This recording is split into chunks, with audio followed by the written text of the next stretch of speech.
Beautiful night here at West Mifflin High School. I am Billy Depew here with Kyle Templin. Tonight we have the Central Catholic Vikings taking on the Penn Hills Indians. Kyle, it's very hard not to talk about last year's game where it was just a thriller, a viral ending at that, where Central Catholic went to go out and kick a field goal. Penn Hills ended up blocking that field goal. But to no avail, Central Catholic ended up picking the ball up and returning it in the end zone to win the game. Yeah, that was a crazy ending last year, and viral.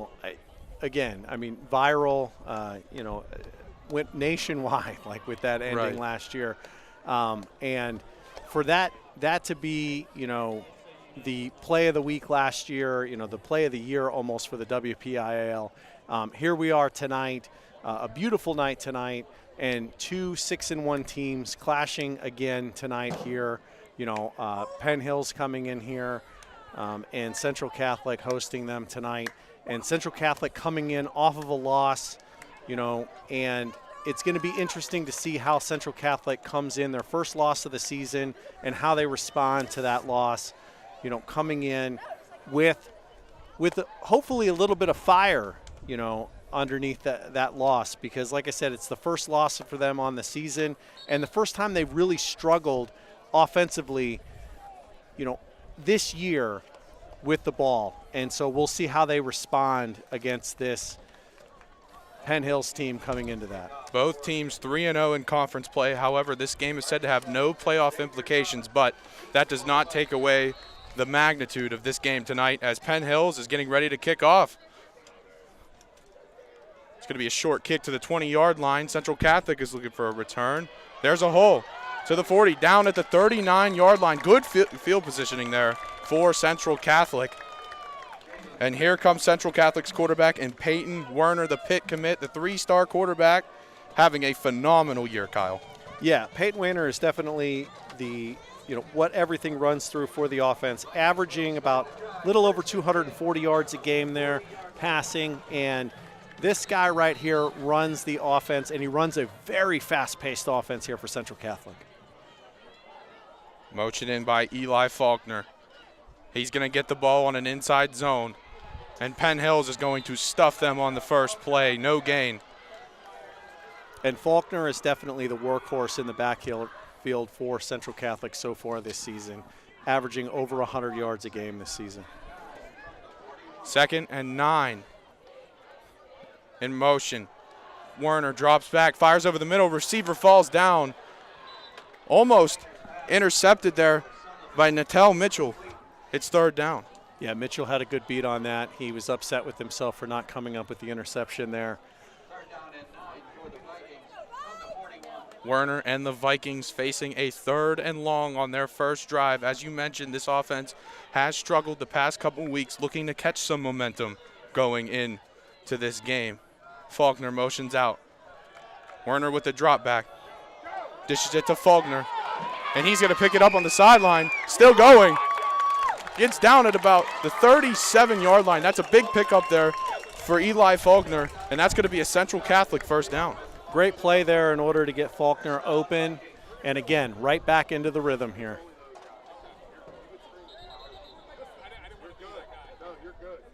Ref is going to stop play. I don't think there's going to be a penalty for false start.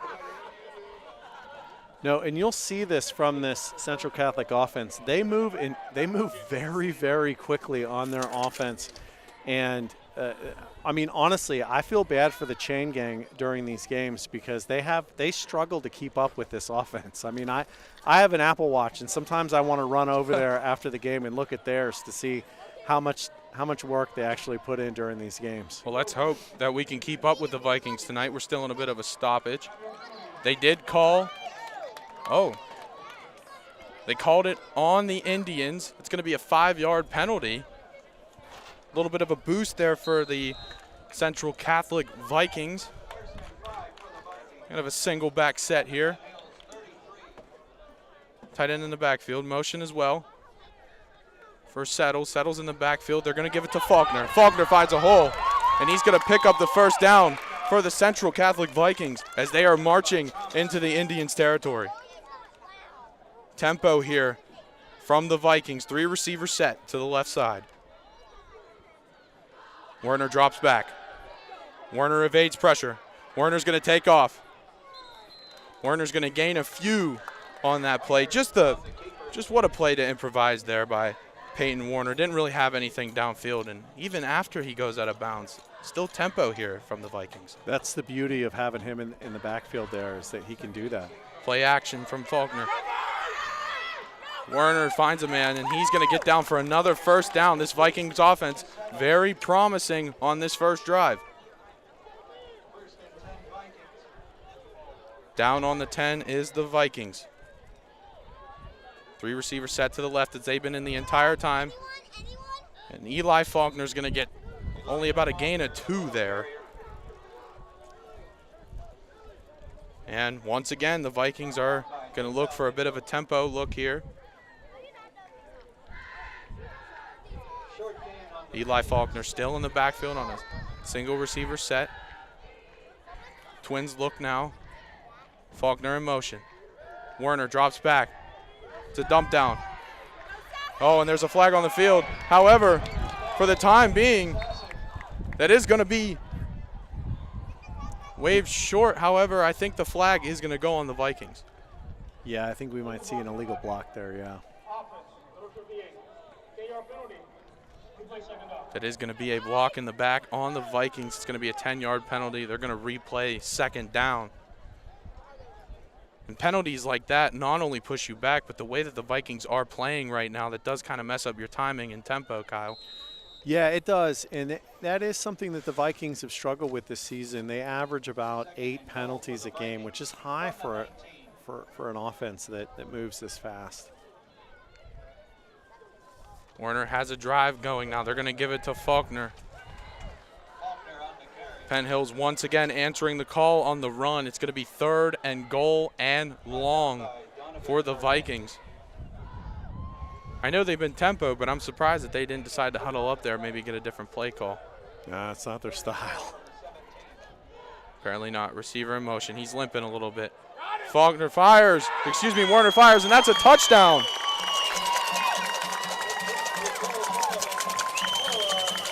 What a throw by Peyton Werner to, I believe that's Jair Walls on the touchdown. Yeah, Walls is definitely a go-to receiver there. Hot hands he's got, and also a roughing the passer call on the Indians. They're going to apply that to the kickoff. However, Werner and the Vikings are going to stay on the field to go for 2 with a bunch tight look here on the left side. Yeah, we'll see that a lot here in the early quarters.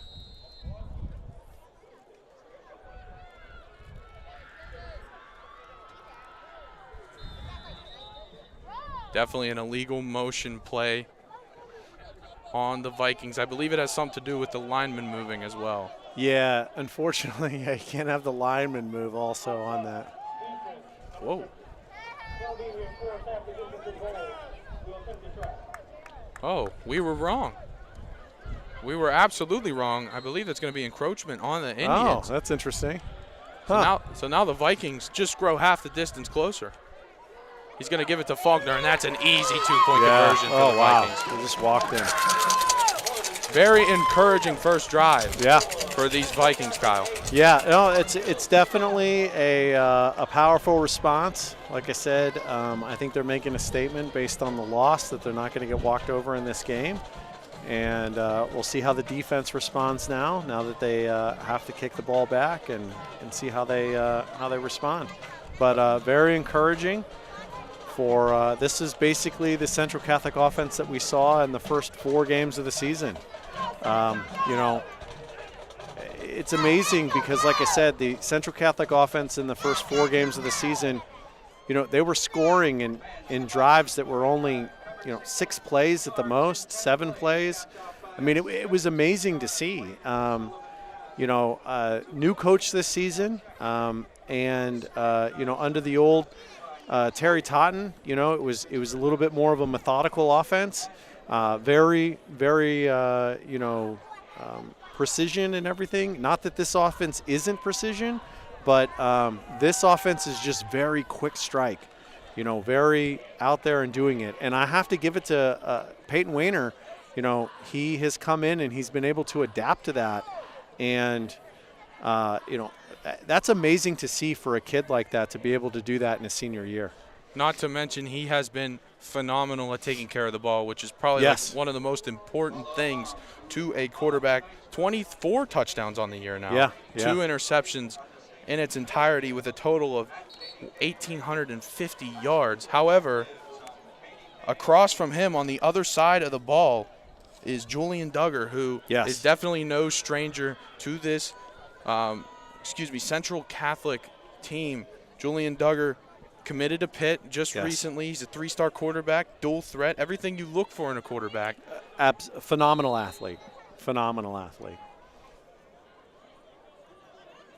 Penn Hills in general, not too much of a slouch as well. And they're going to try for the onside kick. Wow. And that was a bold move. A gutsy call to no avail as Penn Hills with the heads-up play is going to recover the ball.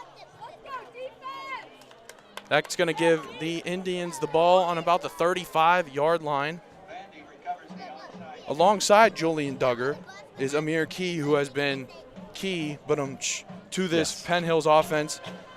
Has a little over 420 rushing yards on the year and 7 total touchdowns, and he had a phenomenal week last week. They're going to look to continue to move the ball, especially against the Central Catholic defense that gave up a substantial amount of rushing yards last week. Yeah, Key averaging just over 75 rushing yards per game, which is phenomenal for high school football at this level.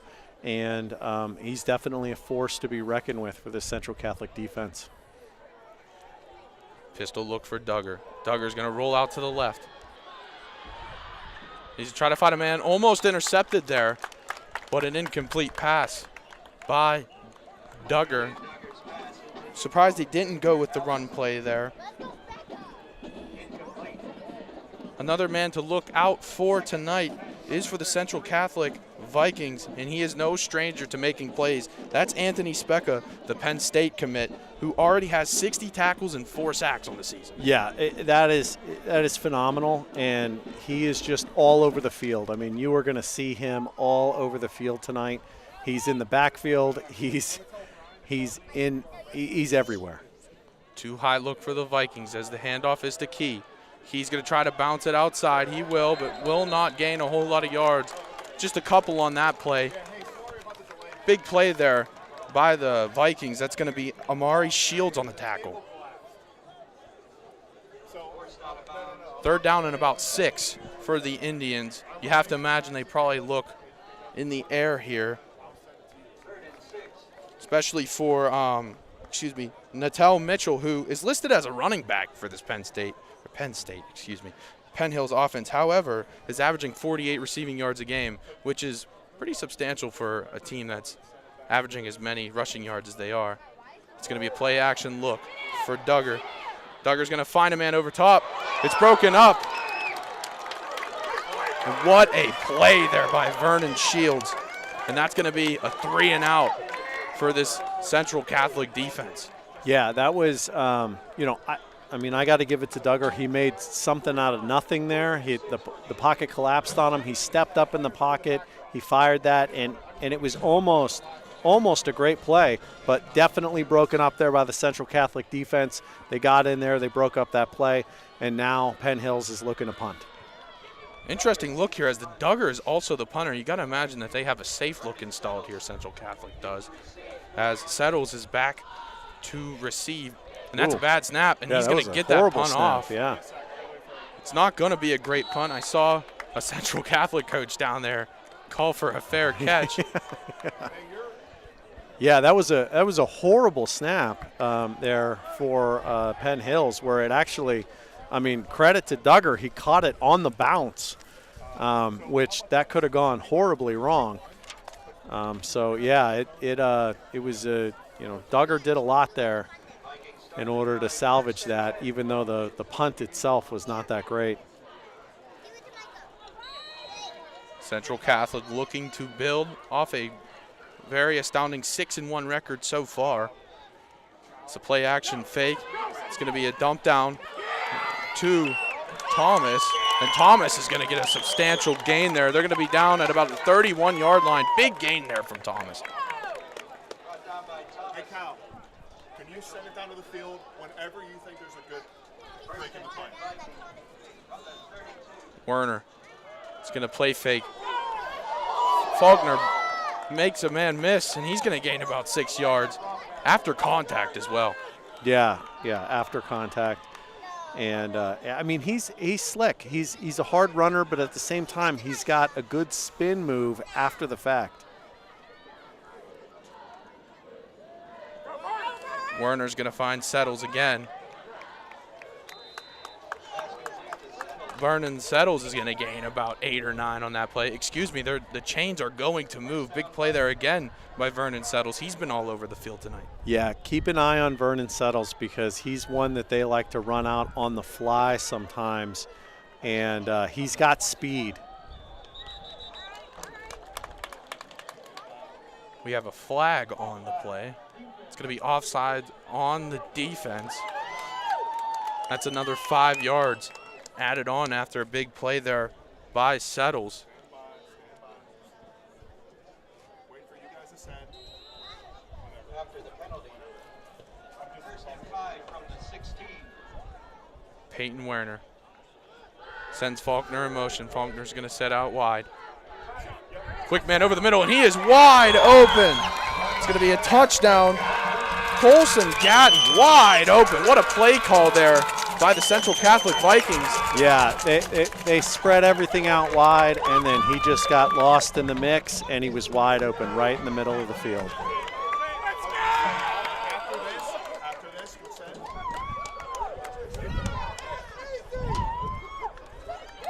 And another tricky formation here from the Vikings. Whole offensive line offset to the left. And that's going to be a pretty easy walk in the park there for Peyton Werner, as we're going to send it down to the field right now for an on-field interview.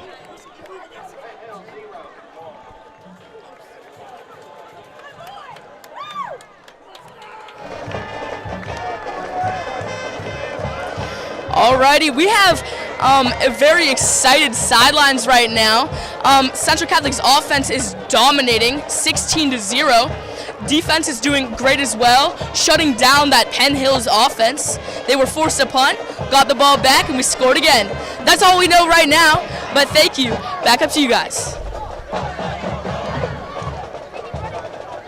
Thank you for that wonderful on-field coverage there.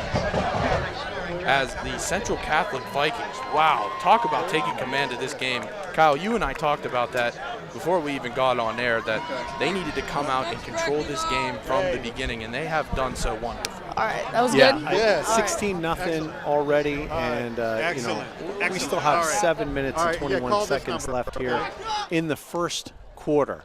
And I mean, it's already, we're already looking at, Central is already like just putting out a lightning effort here when it comes to offense. And the defense, has already had one stand. I would assume that, they're coming out charging. This is, like I said, the loss last week, it looked like they struggled early in the first half on offense. They did go into the first half last week with a lead, but it was a very small lead. It wasn't like the offense like we're seeing right now that was quick strikes, get out in a lead in a hurry, huge leads and stuff like that. They did struggle, and then in the second half they just couldn't put anything together. This offense looks like the offense in the first 4 and 5 games where they were just coming out, quick strikes to the end zone. And this is the Central Catholic offense that we're used to seeing this season. So I don't know what happened in practice this week, but Coach got them back on track. Coach is doing a real good job. Ryan Lehmeyer. That's going to be a kick to about the 5-yard line. Ooh. Penn Hills runs into his own man. That is always frustrating. That's bad field positioning once again for the Indians, who have looked very good this season. They're averaging about 32 points per game under Chuck Morris, not to be mistaken for Chuck Norris. That's right. That's right. only letting up 11 points on defense as well. So this Indians team is definitely not a pushover. They are very good. As we mentioned before, senior quarterback Julian Duggar is more than capable of doing just exactly what Central Catholic was able to do just 2 drives ago. No, and that's just it. I mean, 16-0 right now. It looks like, you know, Central Catholic is having their way with this team, but this is a very, very good 5A team. No doubt about it. Duggar is going to hand off to Key, and once again, this Central Catholic defense has answered the call, carrying that momentum from the scoring drive into this defensive drive as well. Yeah, Central Catholic's defense swarmed the backfield there and got back there in a hurry. And again, Key is a very, very important part of this Penn Hills offense because, again, you know, the 75 rush yards per game that he contributes is very important to keeping that offense running. Empty set look for Duggar and the Indians. Takes the snap. He's looking to his right. Looks back to his left. Lots of time. However, that time is quickly running out. He's going to heave the ball downfield. Wow, and did he get a foot down? He did not. What a throw by Duggar. Way to improvise. Could not be hauled in by Cameron Thomas, the senior wide receiver for the Indians. It's going to be 3rd and 10 for this Indians offense. Well, and that's why Duggar was recruited by a lot of schools this year. I mean, that was tremendous read there by him, you know, on the defense and everything. He had a lot of time. He didn't just scramble out for no reason. He looked at his options. He got out, he scrambled in the backfield, and then he stepped up and he threw a rocket. That was an amazing throw. Especially on the run. 3rd and 10 now for Duggar. Pocket evasion, and he's going to make a man miss. Big hit there by Amari Shields.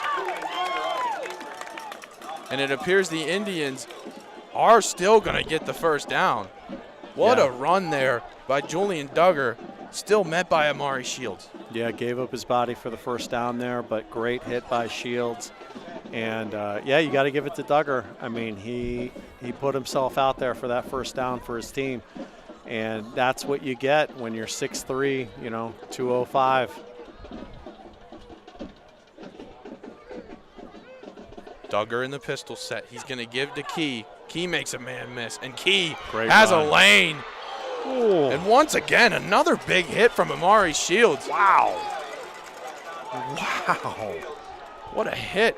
But Wow. what a run there by Amir Key, making the edge rusher contain miss and totally just taking that lane up the middle.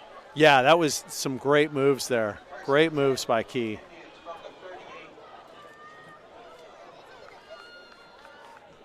Penn Hills is going to send Mitchell in motion.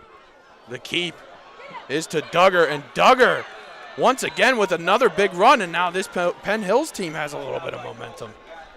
Yeah, this is good momentum for Penn Hills, and you know, they're for the first time they cross midfield, and this has got to be a lot of good offense for this Penn. It's got to be a lot of good confidence for this Penn Hills offense because again, like this is the kind of momentum that they need to get the Central Catholic defense on their heels.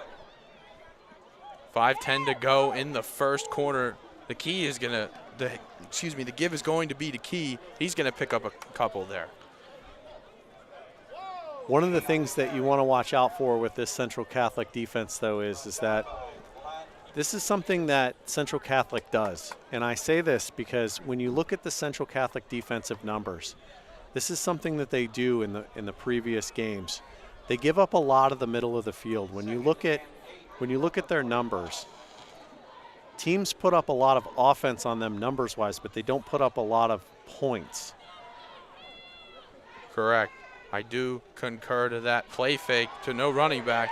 Duggar under pressure. He's going to roll out to his right, and he is going to heave that ball wide open in the middle of the field, and just missed was Vernon Settles. Should have had that one. Nonetheless, a great pass break up there. Yeah, right through his hands. Vernon Settles very upset with himself on that one. It was right in and out of his hands going across the field there. I think the read was there for Duggar, but I don't think the actual ball was. He did have a man wide open in the middle of the field. He just couldn't get it there. That is his other side, so to speak. He is a left-handed quarterback, which we don't see very often. Yeah, he was thrown across his body there, which is an incredibly hard throw to make on the run, no less. Key in motion. Duggar's going to find a man over the middle, and it is dropped.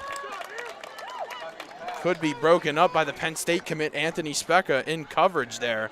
It's going to be 4th down, and it looks like the Indians are going to be punting this ball away.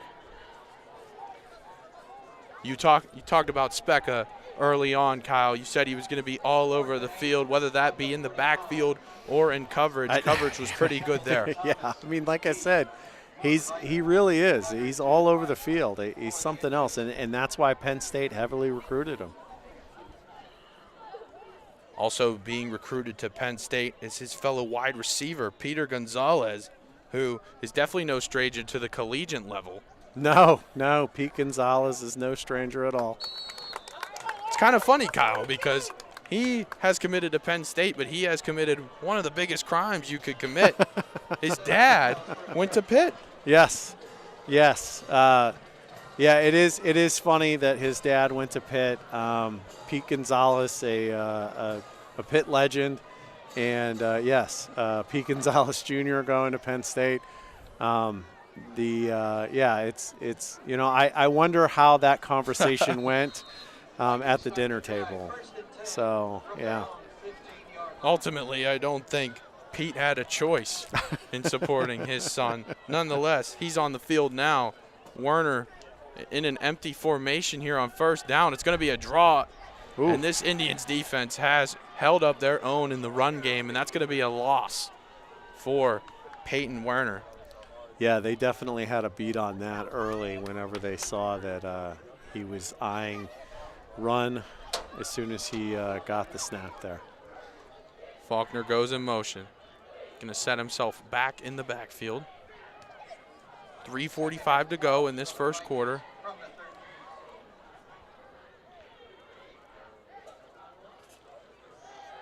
Werner there, and there is a great read there by Peyton Werner to Cole Sullivan, the 6'4" tight end for the Central Catholic Vikings on the play. Penn Hills rushing 4. It's going to be another play action fake, and that is going to be Vernon Settles. And there's going to be a flag on the play. Settles getting involved early in this offense and on defense. Yeah, Settles, a two-way player, and very, very good. Going to call a holding there on Central Catholic. Yeah, Cole Sullivan was involved in that play earlier. It's amazing to watch Cole over the past so many years come through, not only in football but also in basketball. He's such a tremendous athlete and a tremendous kid as well. He's such a, like I said, it's amazing to watch him on the field and on the court. Definitely has the frame to be a basketball player as well, and the handoff is to Faulkner, and Faulkner's going to find some room to the outside. Penn Hills still all over it on the play. That is going to be Natel Mitchell on the tackle. It's going to be 2nd down for the Central Catholic Vikings. Seen a lot of 3 receiver sets tonight from the Vikings. Werner's going to look back again, has all day to throw. He's going to roll out to his right, dumps it down, and he's just going to throw it out of bounds. Yeah, smart play by Werner there, just to throw it out of bounds. He didn't really have anything going on as far as anywhere to go with the ball, and cornered over there on the side. He didn't have anywhere to run either. And for folks watching at home, if I've said Werner this entire time, I do apologize. It is Peyton Werner. There is an H there. I apologize. It is 3rd down now and long for Werner. He drops back. He's going to unload on a ball for Gonzalez, and he just missed it. Good ball there by Werner. Pete Gonzalez just couldn't get under it. And that is normally, I would say, 8 times out of 10 a home run ball in this offense. I don't know if that's, maybe Peyton just didn't get enough zip on that ball, or maybe Pete just didn't get enough step in his stride heading out there. But, yeah, 8 times out of 10, that's a home run ball in this offense this year. No doubt the ball was definitely there. But, you know, in football, you got to be perfect with those type of throws. Penn Hills has 2 men back to receive. And this is a rare punt for this, this Central Catholic team. I would like to see the stats for Central Catholic this year because I want to say that I can probably count on one hand how many times they've punted this year. We can surely say that this Central Catholic Vikings team is not ranked across the Whippeal in punt yards this season. Yeah, they don't do it often. I mean, I remember it was whenever Peyton Manning set the touchdown record, and it was something like he had more touchdowns than his team had punts that year. I mean, I want to say that that's probably the same with this team this year. It's crazy. Central Catholic with 5 on the line of scrimmage. Duggar with a 3-receiver set. He's going to keep it for himself. Surely should have been tackled about 3 or 4 yards behind the line. Yeah. Still a TFL for the Central Catholic Vikings. But nonetheless, a tackle for loss for these Vikings as, once again, they show up big on the run. Yeah, definitely got in the backfield early on that one. And, again, credit to Duggar for, you know, trying to make something out of nothing there.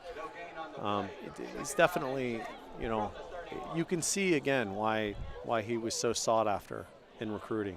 Trips bunch look for Duggar and the Indians. It's going to be handoff to Key. Good stop there by the Vikings. It's going to be 3rd and about 8 for Duggar and the Indians.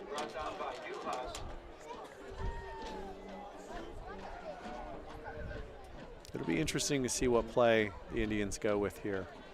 They haven't been as successful with the passing game lately. Interesting indeed. They're going to motion out. Yep. Going to go Mitchell. Spread it out. Duggar drops back, surveying, throw over the middle, and just missed him. His receiver overran that route probably a little bit, or maybe a little bit of a throw behind. That was Jameer Ellis.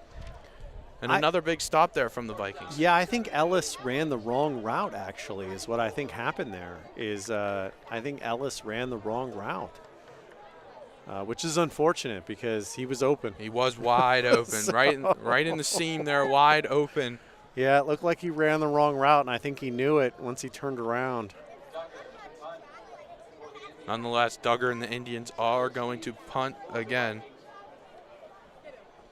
And it's going to be blocked. That ball is going to go out of bounds, and what a play there from the Indians. Or excuse me, the Vikings. That's going to be Watkins Jr. on the block there. Yeah, he. I don't know if he had timed the snap count there because he came right up to the line, and he got a great jump on that. And I wasn't for sure. I mean, it was really close. I thought he was going to get called for offsides. And, you know, the official was right there, and he did not throw the flag. So he must have timed it just perfectly. Yep, just a testament to how good Watkins' timing was on that play. As Wayner and the Vikings are going to march back on the field, already in striking distance in the red zone. It's going to be heaved over. Once again, that is going to be Vernon Settles. As we mentioned his name a few times tonight, he's been heavily involved in the bubble game in this offense. Yeah, and like I said, watch out for him because they do use him a lot in the bubble, but they will use him on a fly route, and he is fast. And there he is again. They're just leaving the bubble. This time not so effective. Little pickup there. Big tackle by Natel Mitchell, who's been all over the field tonight.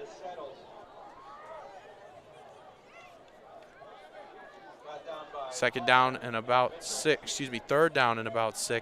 So definitely going to run another play here. Just about 20 seconds left to go. Oh. They don't have to run a play. There's 18 seconds left on the play clock. 2-second difference. They are going to run a play, and they're going to give the bubble route. And they're going to surge in for what looks to be a first down. That's going to be Cortez McClendon, or excuse me, wrong roster. That's going to be Daniel Specca. The defensive specialist comes up there with another bubble for this Vikings offense. At the end of one, it is 16-0 Central Catholic. All right, and it looks like we're going to go take a break.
Cole Sullivan with that blocked punt really amps up the sidelines down here. So we turn that in.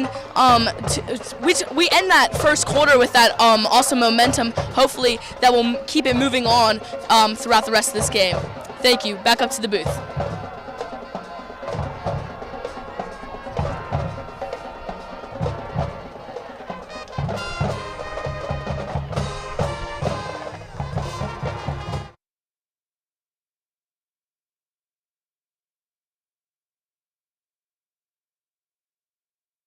Kyle, the Indians really haven't had much success on offense. They had a little bit only because of the escapability of Duggar, really, just to be honest. Yeah, Duggar has definitely been the highlight of them. He's definitely been trying to make something out of nothing. It's unfortunate that really Duggar's problem is that his wide receivers, unfortunately, he's had some problems with the wide receivers, for Penn Hills. Penn Hills' wide receiver game, unfortunately, has been letting him down. But, we're still early in this game. We're only in the second quarter here. And so, there's plenty of game left here to play. They're only down by 2 scores, but Central Catholic is knocking on the door for a third score right now. Peyton Wayner once again in striking distance, and he's going to keep it himself for a gain of about 4. Kyle, dare I make a Baltimore Ravens wide receiver room reference to these Penn Hills Indians right now? I mean, that's definitely what it feels like if you're a follower of the NFL and you watch the game. It definitely is what it feels like. There's a lot of drops, a lot of, unfortunately, missed routes also. And the handoff is going to be to Faulkner. He's going to get down about to the goal line. We're going to say about the 2-yard line. Third down for this Vikings offense. It's going to be a give again, and he's going to walk in the end zone is Eli Faulkner. Yeah, a little stutter step and a little hip move there, and he just walked right in. So easy in the run game. Starting to come together now for this Central Catholic offense. As we mentioned earlier in the stream, they had their struggles last week. This looks like what the Central Catholic offense should be looking like, so to speak. Yeah, and again, this is and walks right in. Walks right in. And this is, again, going up 22-0 right now. It's making Penn Hills, unfortunately, look like they're running over Penn Hills. And I want to emphasize that Penn Hills is a very, very good 5A team. This is exactly what Central Catholic did to Bethel Park early on, and Bethel Park is a really good 5A team. Right. And so, you know, I don't want anybody out there to think that Penn Hills is not a good team, because they are a very, very good team. It's just right now, you know, unfortunately, Penn Hills is running into a Central Catholic team that's coming off of a loss and is making a statement right now that they are still the big dog in 6A. And probably in the state, to be honest with you. You know, they have a chip on their shoulder right now. Central Catholic, as I mentioned earlier in the stream, are 6-1, looking to extend to 7-1. Kyle, I think Penn Hills could probably use a quote that Coach Lehmeyer used earlier in the week. He mentioned that Central Catholic needs to keep Central Catholic off of their schedule, meaning they cannot beat themselves, so to speak. You know what? And that is definitely true. It was definitely true of Central Catholic basketball last year, and in a weird way, it's kind of true of Central Catholic football this year. Good kick there. And, oh, my, I forgot that is a high school football rule. That ball is going to be deemed dead. Yes. Actually, I believe they're going to re-kick. It's going to be a false start, I believe, on the Vikings. They're going to back up 5. And that was almost disastrous, because it did kind of take a weird bounce there on the one and did not end up in a touchback. That would have been probably the greatest high school punt I'd ever seen. Yeah, had it been a punt. Yeah, that was an unusual kickoff. So yeah, Penn Hills, that may be the break that they needed, to be honest with you. That may be the turning point of the game for them. They're going to kick again. This ball goes out to the 10. Penn Hills has a gap. They're going to get down to about the 30-yard line. I believe some Penn Hills players want a face mask on that call. Amir Key is asking for one. Yeah, he's not going to get it, unfortunately. But, yeah, this is where, you know, again, Penn Hills needs to come out. You know, they were doing so great with the running game, and they kind of abandoned that. I get it. Whenever you're down by this much, you want to move more towards the passing game. I get that. But they had so much great momentum with the running game, it just seems like you would want to move back to that with the success. Come back to it in moderation, so to speak, because that's going to be a direct snap to Mitchell, but it's going to be a tackle for loss there. Yeah, they went kind of with a wildcat snap there, and, yeah, that did not work out great for them. It was going to be Larry Moon on the tackle. That's going to be a tackle for loss at that, as now Duggar is back on the field. Key in the backfield with him. Stack, set, look for the Indians. 2 high look for the Vikings. Excuse me, now in bunch. I don't know where that dude came from. Duggar, play action, is going to drop it off short. Good play. Indians got a little bit of space there. That was Darrell Banks. And there's going to be a flag on that play. Possibly a little bit of extracurriculars on the end of the play. We'll wait for the call. Yeah, I think we might see some unsportsmanlike on that one. They're going to talk it over as we wait for the call.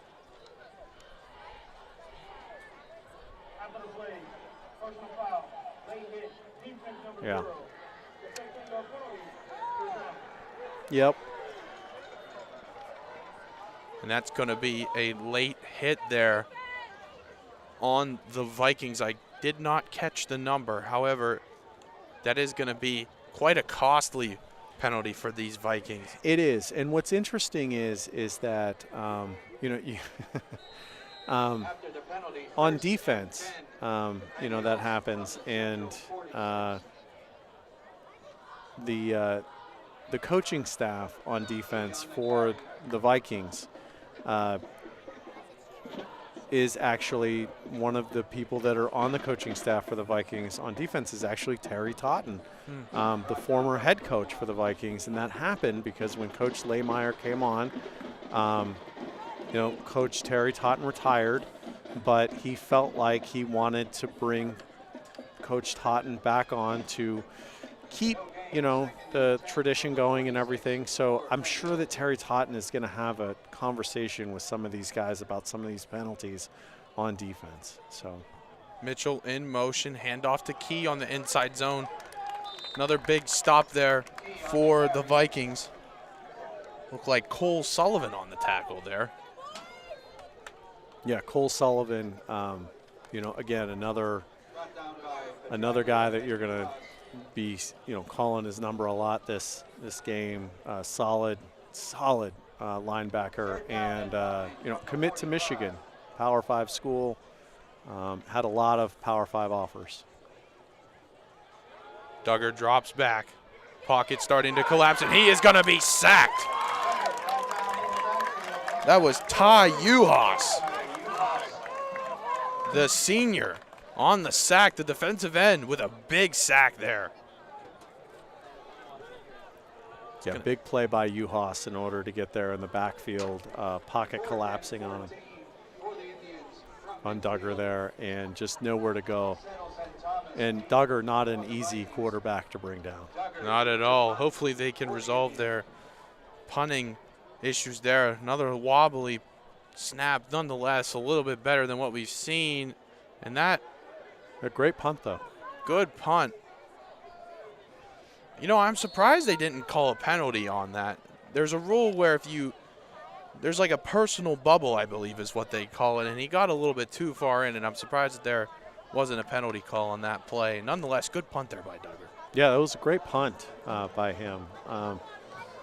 You know, not only was it downfield, but it was off to an angle, what you like to see, and it, you know, got a good bounce on it too. So yeah, it was a great punt, and like you said, it wasn't the best snap either. So yeah, it was a great punt, all things considered. It is 24-0 Central Catholic Vikings with 8:13 to go in the first half. Peyton Wayner is going to fake it once again with the short dump down. It's a gain of about 4 for Cole Sullivan, who's been all over the field on offense and defense tonight.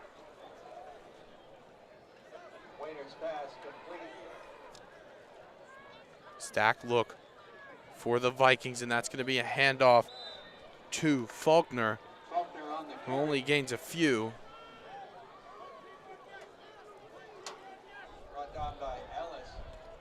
Third and about 6 for the Vikings now as they continue their tempo look. They're going to motion Gonzalez. Wayner drops back. He's going to fire over the middle. Gonzalez just missed him. Yeah. Wide open in that seam right there. Good route over the top. Little skinny post. Could not get it to him. And the Vikings are going to send out their punt unit for the second time tonight, right? Yeah, second time tonight.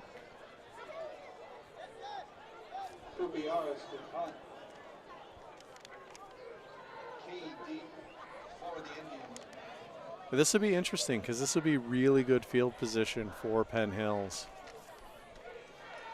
And that's what they need right now is a little bit of momentum with 7:40 here to go in the half. Hung it away, and oh man, just missed him. Penn Hills is going to back off that one a little bit. They're going to get the ball at about the 47, call it 48-yard line. Yeah, good field position here for Penn Hills. Let's see what they're able to do with it. Again, they haven't really been able to get much going. And again, I'm surprised that they don't work more with the run game again. But, I get the necessity that they feel to go with the pass game. But they just haven't been getting a lot going with the pass game, though. It's just, I feel like they had a lot more momentum going with the run game, and that was working with them, and they just kind of abandoned it. I mean, I get you're behind by 3 scores, but, right now you need confidence in your offense, and I feel like confidence in your offense you can get through your run game right now. And, I don't know. Like I said, I understand both sides of that argument, but I feel like right now you need more confidence than you need a quick score. I mean, right now it's like I'd rather go with the confidence than the quick score. So. Right, I agree, Kyle. One thing definitely complements the other, and it doesn't really matter what. For the Vikings, I'd say, especially in their offense, we've seen a lot of short throws, a lot of bubbles, a lot of screen passes, if you will, but I really think that's going to open up in the second half of the pass game. We saw it right on the last play of their last drive. To Gonzalez right over the middle of the field, just couldn't get it there. I think they're going to look to continue to try to get the ball in open space in the middle of the field more, especially after all the bubbles that they have thrown tonight, especially to Vernon Settles. Well, I mean, that's the key, like I said, like to Central, is that they have these short plays that work, that keep the confidence in the offense going. That's what Penn Hills needs, is they need confidence in their offense for successful plays. And that's going to be a blatant false start there on number 9, Martell Palmer, the junior for Penn Hills. They're going to bump back 5. Yeah, it's not a lot's going well right now for the Indians, and you know, like I said, you need a few successful plays to give some confidence to your offense right now. Mitchell in motion again, and there is Amir Key. Made a couple guys miss. It's going to get back to the initial line of scrimmage. So a gain of about 4 or 5. Yeah, great run. Great run. Second down and 10 for this Indian squad, in dire need of some points here. Another 3 receiver set. We've seen Mitchell in motion a lot tonight. Again, listed as a running back, but they do use him all over the field. Clear indicator of a pass play here. And he's going to launch that ball and just could not get it to go. Great ball there by Duggar. Him and Cameron Thomas were not on the same page. And, man, I only saw one thing on that play besides the throw, and that was Anthony Specca screaming from the edge. He was very close there. Yeah, I was going to say, I mean, you know, it was Specca he also timed that snap, and he got a really good jump on that ball, and he had to let that ball go. He had to at the time that he did. If you follow him around, his alignment can be tricky at times for offenses to read, as Duggar is now going to look for a deep shot. He's going to fire it wide open in the middle. That's Cameron Thomas, and he is going to get the first down. Wide open was Cameron Thomas. Great read there by Duggar. Good patience as well. Yeah, Duggar saw him, pointed him out, and made sure that he was in the position that he needed to be in, and he launched that ball, launched it. Duggar in great command of this offense thus far, despite not putting up any points on the scoreboard. Different formation here. Oh, this is interesting. Believe that is Mitchell in the backfield, and he's going to take the handoff. A couple flags fly right away. Few possibilities that this flag could be, but let's wait for the call from the referee. Yeah, I got no idea on this one. Illegal shift, yeah. That's what I have my money on. Something just about all those guys shifting, especially the quarterback, Julian Duggar as well. Another somewhat costly penalty for these Indians, as they had momentum, and now they're just pretty much pushed back another 5 yards on first down. Do they look back to the run here? Motion man is Bandy. Duggar drops back. He's got all day to throw. Fires over the side, and what a ball by Julian Duggar. Touchdown, Indians. Cameron Thomas. Wide open once again. Great ball there from Julian Duggar. That was the spark that they needed in order to get back in this game. It's definitely the confidence that they needed, and that was an absolute bullet, a dart that he threw into that end zone. That was a great throw. Great throw. Wow. The Indians now draw blood, looking for a 2-point conversion. There is a guy wide open. Never mind. It's going to be covered up there. Duggar and Key in the backfield. He's going to take the snap. Specca tries to get there. Did he get a foot in? Nope, he was out of bounds. Great effort, though. Effort there by Bandy to no avail. Penn Hills, though, that's what they needed, as you mentioned. They needed a little bit of a spark. 2 incredible throws there from Duggar, the Pitt commit. And despite the score, he does look pretty good tonight so far. Yeah, no, and that's what I mean. That's what Pitt was looking at all year, and that's the reason why they wanted him to commit. That's what other Power 5 schools were looking at. That is what he is all about. And, again, that's what this Penn Hills team is all about. That's why I say it's unfortunate that the score is what it is. But, yeah, this is a really good Penn Hills team. There's a really good 5A team. And that throw was an amazing throw. That is a highlight reel throw. And, again, like, that is what Duggar is all about. And, you know, like I said, that's what you expect to see this Penn Hills team come out and do, and that's exactly what they did. And, you know, this Central Catholic team, again, you know, they're probably going to come back and they're probably going to answer. But it will be interesting to see that if they do answer and they do come back and score and they do go into the halftime, I would be curious to see, because this is a very, very good Indians team.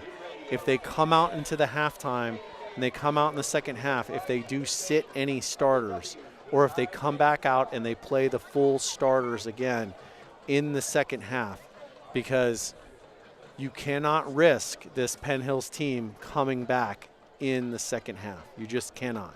It's important to note that the Indians do get the ball at the start of the half as well. Right.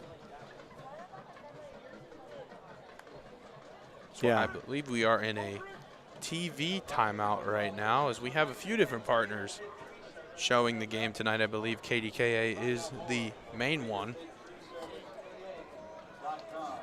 Yeah, it's you know, again, it's, you know, this is a big matchup tonight, even though it's not necessarily for playoff implications for either one of these teams, because they are in, you know, different playoff brackets, because one is 6A and one is 5A. But again, you know, because of the drama, because of last year, but because also these teams are both coming in at 6-1, and because they are both also very, very good teams in their divisions and also in the state. Both are very, very good in the state. So both highly respected football programs. Yes.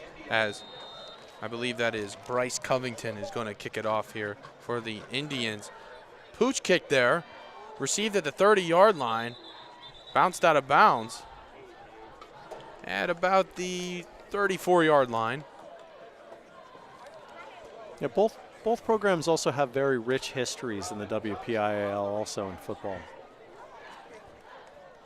No doubt about it. Both have a ton of success in their respective brackets with Penn Hills in 5A football and Central Catholic in 6A. And I really think that's why this game is so interesting, is just the fact that they are not in the same division, if you will, with Penn Hills, as I just mentioned, being in 5A and Central Catholic being in 6A, as Wayner is going to drop back. The pocket is starting to collapse. Potential holding call. Yeah. And he's just going to throw it short. Let's get a confirm on that call there.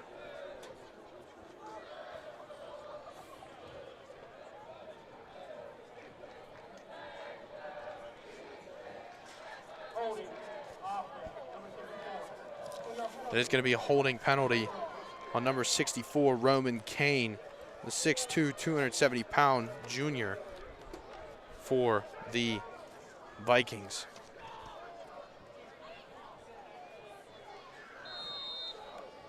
First and a stretch now for the Vikings. 3 receivers set. And the pressure picks up very quickly, but Peyton Wayner is going to make nothing or something out of nothing. And he's going to get some big yards there. Now only 2nd and 8.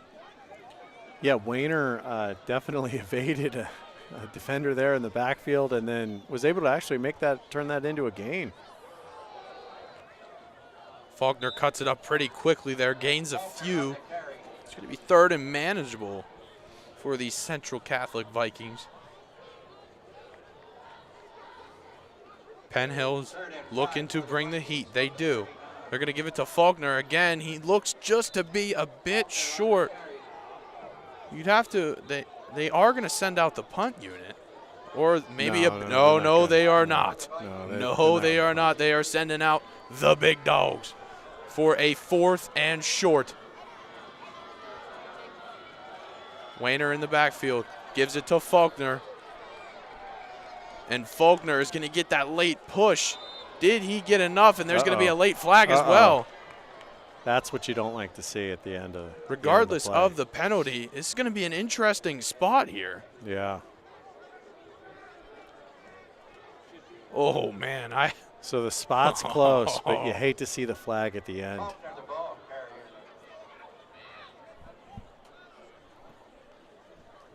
Faulkner tried to make a push there. Did he get enough? We will probably see the sticks.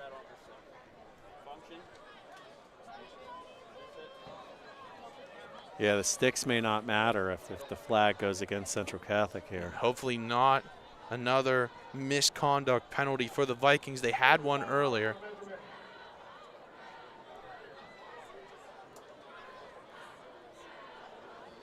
And did you catch what they just called? Oh, sticks measurement. Yeah, they're going to do the measurement first because they have to do that before they. Although, Kyle, I don't think it really matters all that much. The penalty. Because the penalty did happen after the play. And did they get enough? It looks like they did cross the plane from up here, pending the penalty. We're going to pull that a little. There we go.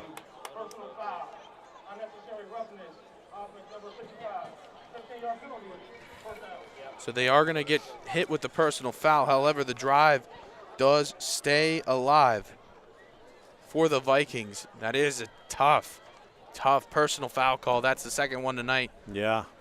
As you mentioned, this has kind of been a rough spot for the Vikings so far. Had 8 penalties last week in the loss to Pine Richland. Looking to maybe stay a little bit more disciplined as the game goes on here. Wayner in an empty look. He's going to keep a draw. Saw a little bit of movement there from a Central Catholic receiver. No call, though. I believe the DB pointed out that was number 12, Tajon Bandy. Yeah, you got to kind of watch that whenever you're jaw-jacking to the officials because sometimes that works against you also. Yeah, I don't really think the Zebras want to hear all that from players, especially. Penn Hills is rushing 5. Great keep there. Good keep there from Peyton Wayner on the option. Only gains about few, but yeah, man, that could have been bad for Elijah Faulkner had he given it to him. Yeah, no, that was great play action there. I do not have a number 0 on my roster for the Indians. However, that is going to be another penalty. Holding. On the Vikings, excuse me. That's going to bump them back again. They're going to replay 2nd down. Man. Penalties are really just killing the momentum of this team that came out firing in this first quarter.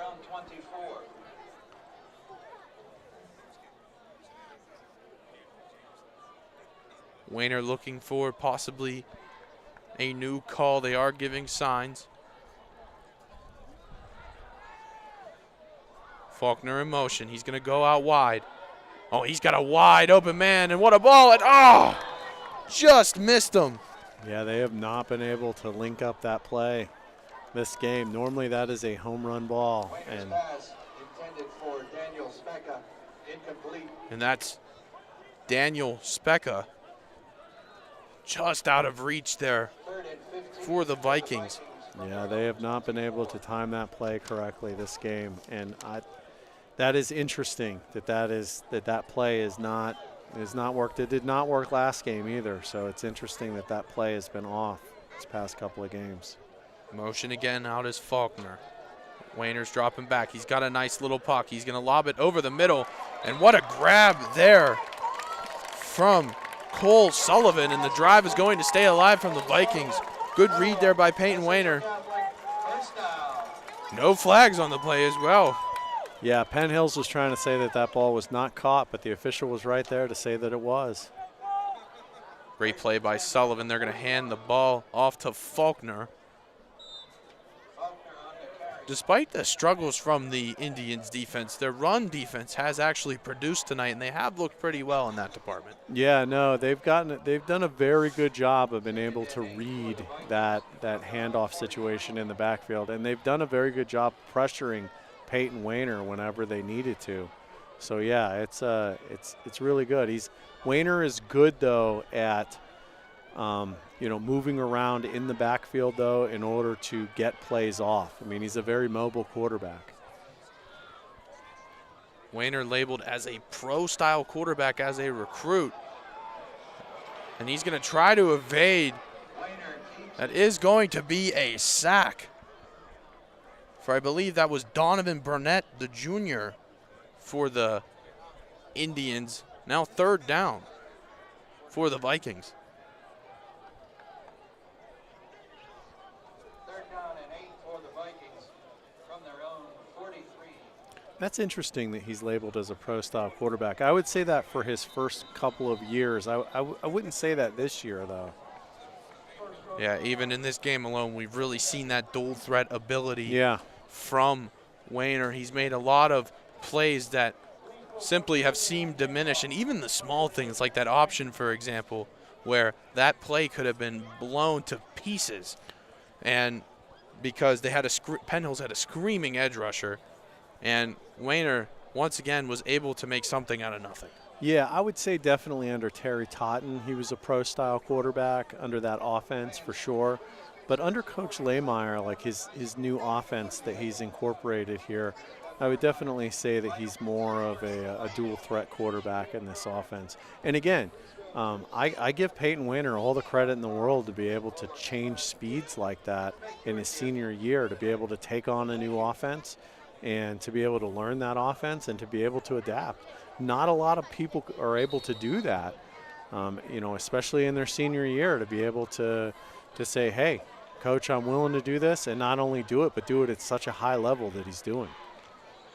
And scouts across the nation also see this from Wayner. He's the 5th-ranked quarterback in the state, 3-star, and as we mentioned before, has taken incredible care of the ball thus far this season. Yeah. Only 2 interceptions coming into tonight.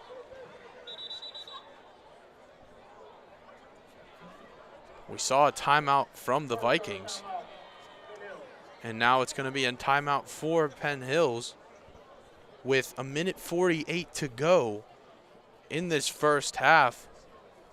This would be a big stop for Penn Hills if they can get a stop here and get the ball back and possibly have an opportunity to go into the locker room with another score. Yeah. If they could do that, and then like you said, they get the ball back at the starting the second half. I mean, that's a huge turnaround and a lot of momentum for them. And again, that would definitely, I would think, not only is that putting a lot of confidence back on the side of Penn Hills on the Indian side, and also, putting the momentum back on the Indian side, I would think that would strike a little fear into the hearts of the Central Catholic Vikings as well, because again, they're coming off of a loss where they went into the half last game with a slight lead, and then they came out into the second half of last game and couldn't put it together and ended up losing that game. And then that might, maybe put a little bit of doubt in their minds again. And that's not where they want to be in this game. And so, yeah, this would be huge if Penn Hills could do this. So, yeah, Central Catholic has to step up right now. Let's find out, Kyle. 3rd and 8 for Wayner and the Vikings. Got a wide open man. That's caught. Great play. And that is once again a man's name that we've been calling a few times tonight. Vernon Settles keeps this drive alive. And that is unfortunately a killer for these Indians as the clock will continue to move. And the Vikings will look to add another score going into halftime. Yeah, and I would honestly, look for a home run play. First and 10 Vikings from the Indians. Faulkner in motion again. And there's that home run play you were looking for. Once again. Just a little bit off, yeah. Daniel Specka could not haul that one in. They just can't seem to get the timing down. Daniel Specka, incomplete. Specka been targeted a few times tonight. Hasn't been able to haul one in. It's now 2nd and 10. There was that home run play you were talking about, though. Might as well do it on first down. Yeah, like I said, it's Coach Leymeyer's MO at this point. He wants to get it over with. That's a good way to put it. Yeah, he wants the strike, and he wants to strike into the heart early. Wide open over the middle. Once again is Vernon Settles, and that's going to be a huge gain for this Vikings. And they are driving now. They are in the Indians' territory in their red zone, looking to strike again with a 24-6 lead with 1:20 to go. And the clock is still moving. 1st and 10. The give to Faulkner. And the Indians were all over that read there. That's going to be Jameer Ellis on the tackle along with a few other Indians. Oh, yeah. There was at least 4 Indians in the backfield there, and they all collapsed on Faulkner very, very early in the backfield there. They had his number early. Settles in the slot. Wayner looks, fires over the top, and oh my man, it's just very frustrating. It's all there once again. Looked for Settles, who's been very active tonight. Yeah, I thought Settles was going to run right off the field there. He was very frustrated. That's usually a throw that Wayner puts on 10 times out of 10. Yeah.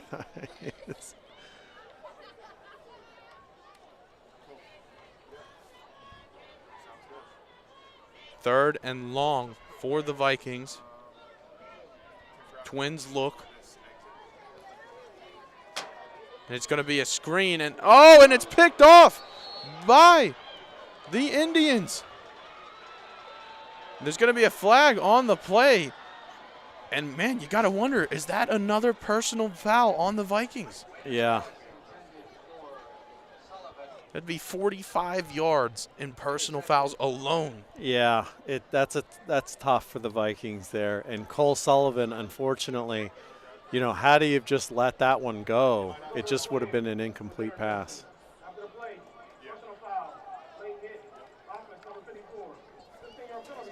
Number 54, that's going to be Anthony Chauvelin. I apologize if I botched that name. He's going to get charged with the personal foul, late hit as well.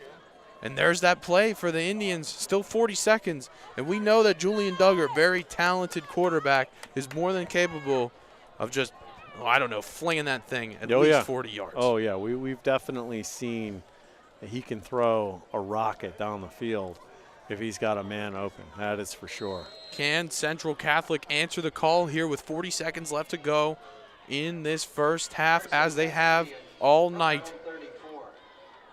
Duggar, one-step throw, completes it to Darrell Banks. Indians are going to look to get on the ball here with just 30 seconds left to go.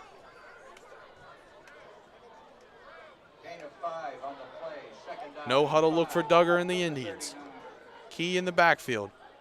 Duggar has it. Surveying, he's going to step up in the pocket. Rolls out to his left. Throws the ball out of bounds. That's not the worst thing. No, that was definitely a good play to throw it out of bounds, but he wasted a lot of time running around. 3rd and 5 for the Indians from their own. Just something that you got to have in the back of your head, especially when you kind of need a score going into half. Not a lot of time left. And now you have to imagine 4 receivers out there for the Indians. possibly look for a verticals look. Yeah. Vikings are in 4 high. Duggar in trouble. Rolls out to his right, and he's going to heave a ball downfield. Pass break up there from Cole Sullivan, who once again has been all over the field tonight. Huge pass breakup. And there's only 2 seconds left in the half here. What do you think? I mean, if I'm the Indians, you say why not? I mean, that was a 45-yard throw from Duggar there on the run. On the run, under pressure. Yeah, and he hit his target. I mean, that's impressive. Had a few Vikings in the vicinity on that throw. Keys on the motion out. They are in an empty look. He steps up in the pocket again, and he's going to take off. Yeah, that's. Send it to the field. Send it to the field. Folks, 24-6 at the end of the first half. We're going to send it down to the field once again for some more on-field coverage. The score is Central Catholic 24, Penn Hills 6. We just finished up the first half.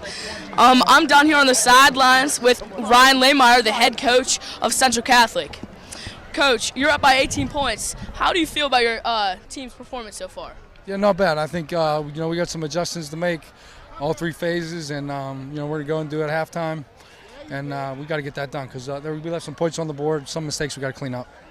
How is the mood on the sidelines right now? It's all right, but it's not. We're only at halftime, so we got a lot of work to do still yet. So, still pretty focused. Alrighty, that's it. We're sending back up to the booth. Good luck, Coach. Thanks, brother. Thank you. Awesome job.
musical geniuses that came out of Motown is Stevie Wonder.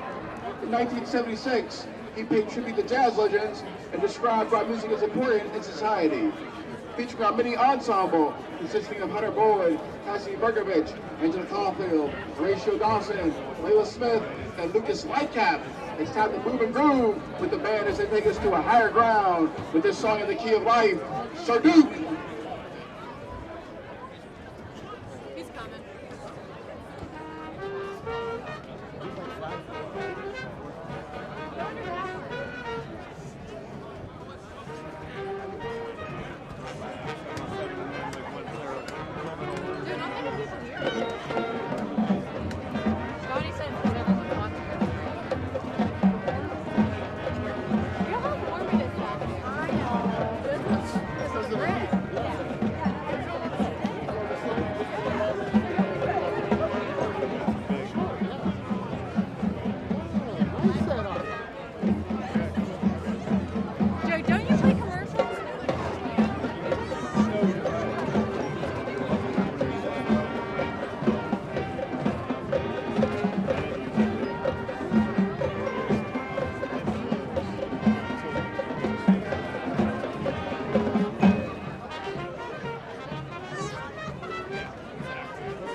Another genius from Motown is Marvin Gaye. In 1967, he and Tammy Terrell recorded the song about hope, giving up on what you want, and chasing after your dreams. How sweet it is for the band to close out their tribute with this song that another legend, Diana Ross, remade and took the #1 in 1970. Take the mountain high enough.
You just heard the sound of Good America, the Penn Hills Big Red Marching Band. The director is Ashley Botner. Assistant directors are Laura Fitzroy and Brandy Deasy. Visual ensemble instructors are Cassie Kirby and Laura McConnell. Percussion instructor is Dave Kirby. Measuring captain is Philip Piverado. Kindergarten captain is Hannah Leos Mitchell. Tomorrow, the band takes part in the Bands America Tournament and Festival at McKeesport. This is the Booster Band, Mayor Cooper, saying thank you so much for your attention and support this evening. And now it's my pleasure to turn it over to Sue for the Rocket Sounds, the Central Catholic Marching Band. I only ate 7 of them.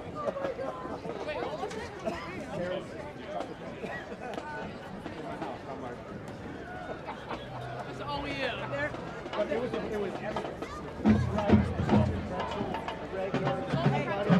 Central Catholic Viking Marching Band is proud to present its 2023 halftime show. This year's performance features music from the Beatles, including I Want to Hold Your Hand, She Loves You, Can't Buy Me Love, and I Saw Her Standing There.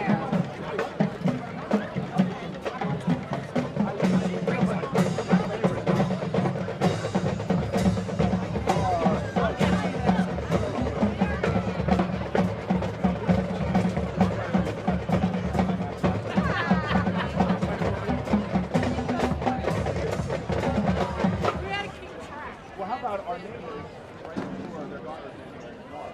So she was in I was like, yeah, I didn't know. I heard one there.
Joe Wilson, Assistant Director Carrie Wilson, Drumline Instructors Paul Scoff and Drew Pushko, and Color Guard Instructor Emily Clyte.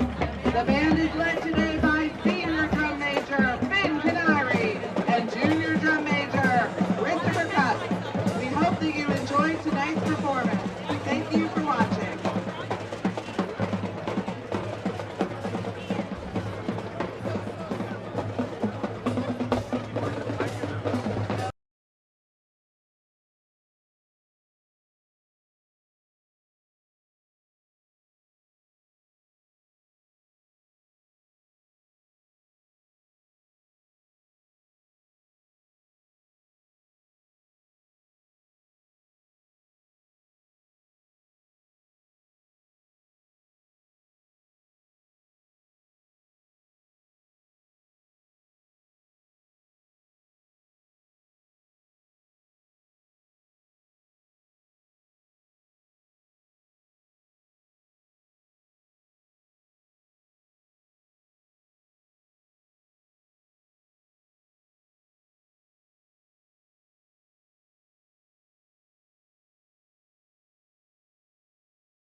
quarter starting here momentarily. For those of you who are just joining us, the Indians and Vikings are going at it. The score is 24-6.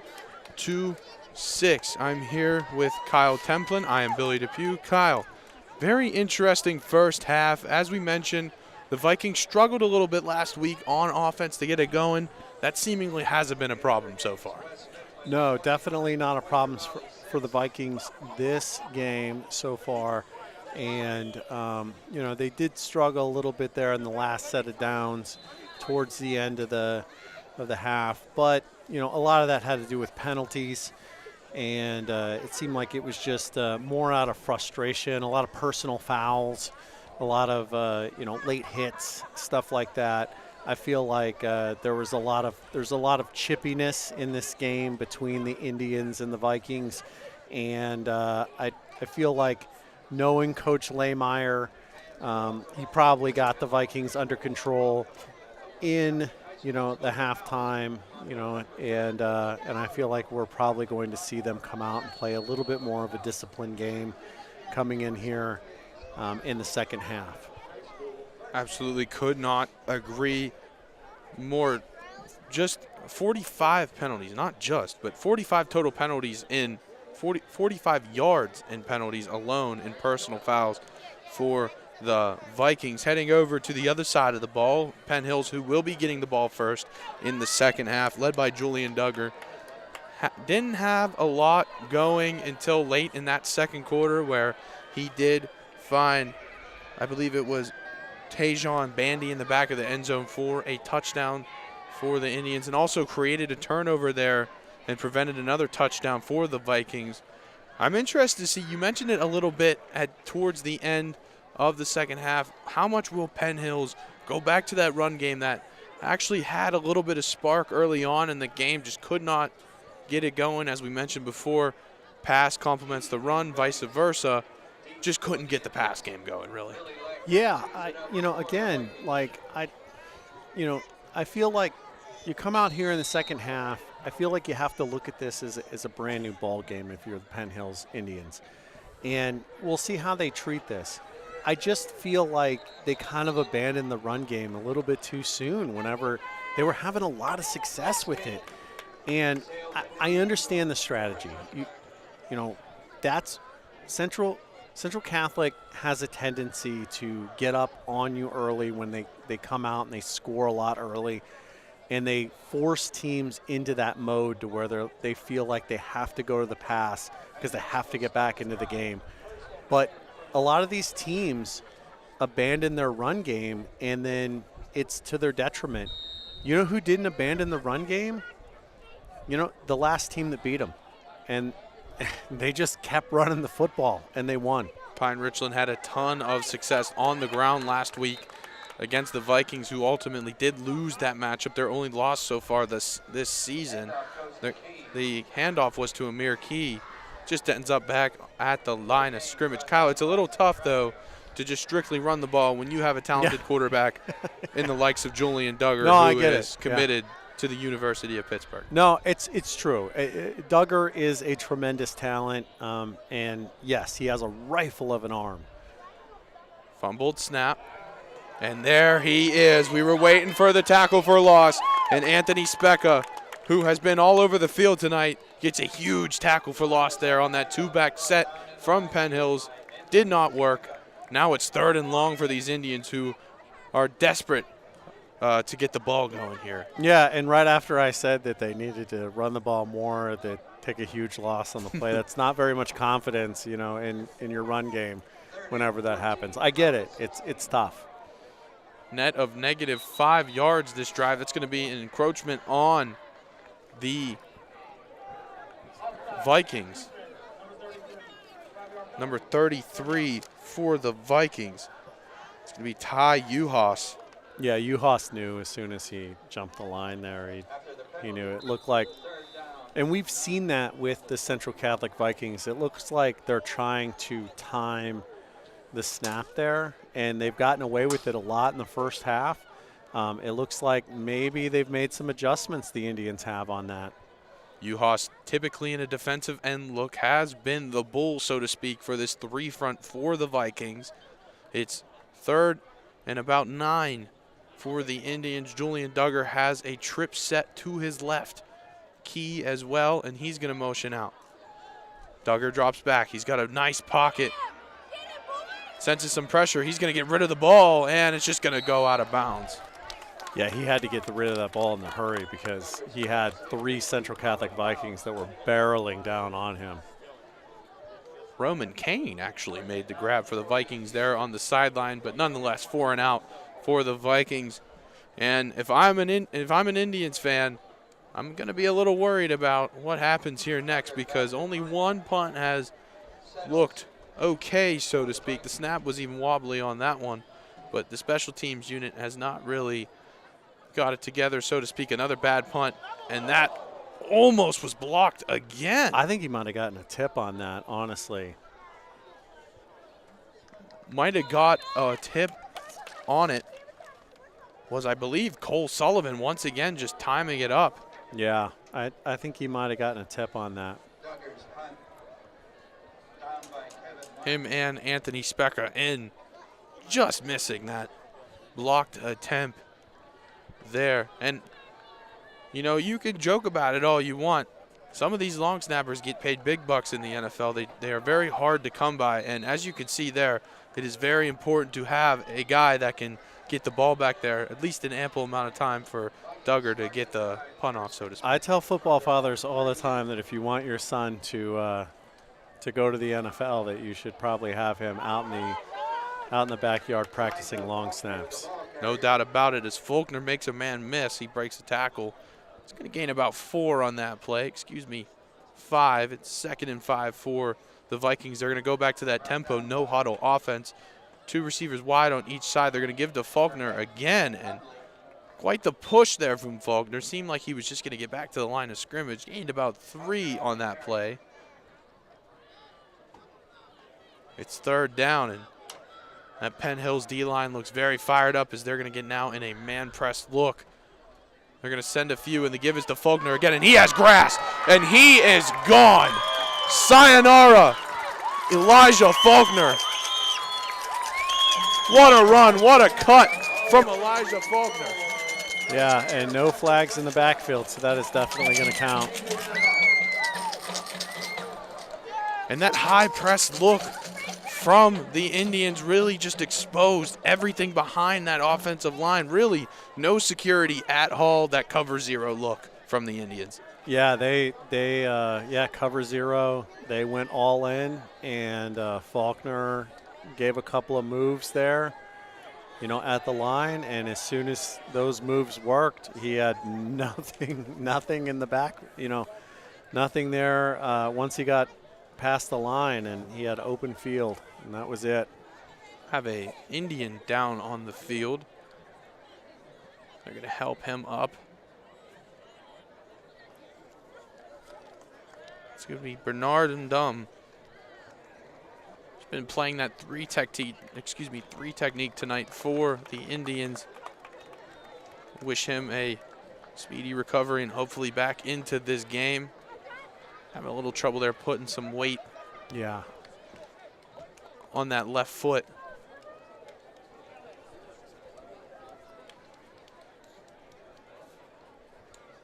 Doesn't appear, though, that the Vikings are not going to be going for 2. They're actually going to kick an extra point. Yeah, they tend to, when the second half rolls around, they tend to kick.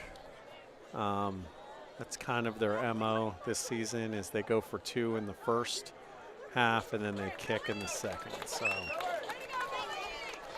extra point is up and good. 31-6 is the current score of this matchup between the Vikings and the Indians. Another great drive there, led by Peyton Werner and Eli Faulkner. Pretty much just Eli Faulkner that entire drive. Short drive that led to a huge, I believe it was around a 60-yard touchdown for Eli Faulkner. As I mentioned, that high press look from the Indians on 3rd down. They were reading pass all day, tried to get the press, and did not work out because there was no insurance over top. Yeah, they, sometimes when you gamble like that on defense, you lose. And in that particular case, they lost. They lost big time. And that's, unfortunately, that's the chance you take. And it costs them. And that's, unfortunately, that's how explosive this Central Catholic offense is. And that's what I mean, like, you know, whenever this is the way that, you know, Coach Lehmeyer drew up this offense where, you know, it's a lot of home runs. And it's kind of crazy. It's almost like you know, the way that baseball is today, where it's a strikeout or it's a home run when guys go up to the plate. And that's kind of this offense. Like it's short plays that are, you know, 1 yard or maybe a loss, or it's a home run, you know, to the end zone. I mean, or a 60-yard play or something like that. That's the way that he runs this offense. And you can't knock him for it because it really works. It really does. Especially when you're talking about momentum in football games. Yeah. These splash plays, these big plays are imperative to winning football games. I mean, look, if the score was 6-6 and you aren't creating splash plays, one, that's boring. And two, you can't have any momentum when you don't create plays like that. That is exactly what Coach Lehmeyer and this Central Catholic Viking squad looks to do week in and week out. As we mentioned before, didn't see a whole lot of it last week, not so much the week before, but really have seen it so far this week.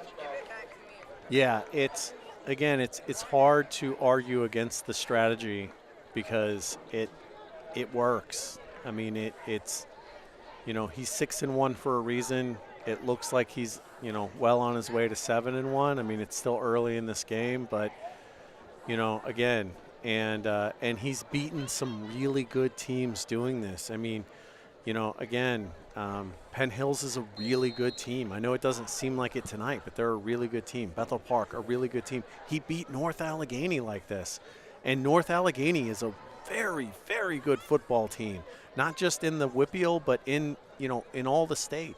So, yeah, it's hard to argue against the way that he runs this offense. Mitchell in motion. He's going to get the ball on it. Appears to have gotten enough for the first down. You'd have to mention the Indians are now going to look for that very similar Central Catholic type tempo on the ball because really the score can prove it. There's not a whole lot of time for them to really get it going here, and if you're going to make any chance to come back, it needs to be now. And there's going to be a false start, I believe, on the Indians, and I saw a few Vikings players a little upset there because it looked like that play was just about to be swallowed in general. Well, and this is where you're going to see the difference, right, is that you're going to have an Indians team that's going to try to run a hurry-up offense that doesn't normally run a hurry-up offense compared to, you know, a Vikings team that runs a hurry-up offense all the time. And this is where you're going to see probably a lot more false starts from an Indians team. Duggar almost loses that snap. His own lineman tries to kill him. Drops back, and he's going to find a man. Going to make a few people miss it. He's going to get a pretty big gain there. That was Darrell Banks. I've called his name a couple of times tonight.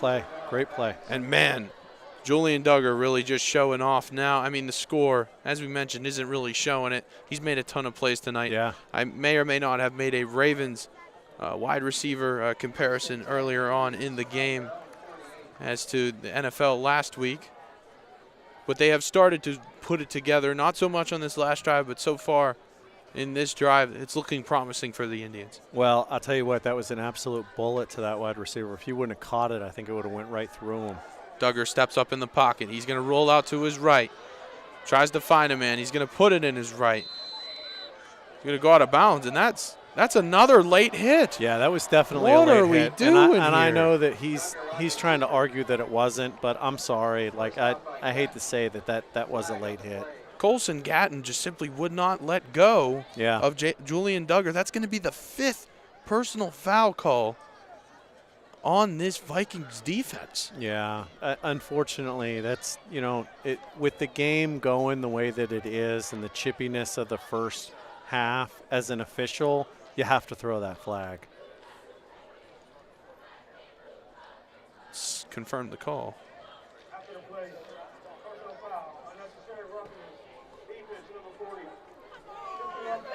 And it's one of those calls where I think fans go, "Oh, this is just a bailout." They're behind. They're going to give them that every time. But I do think personally that was you just let him go, man. I get it. I get it.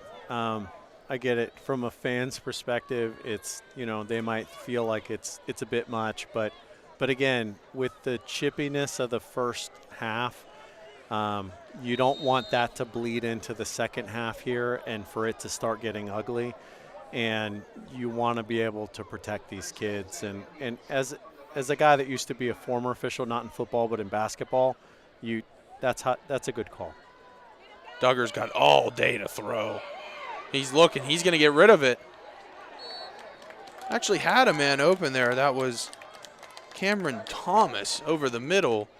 Just couldn't get it to him. Had no time. Yeah, and a great throw there by Duggar in order to, get the ball away there.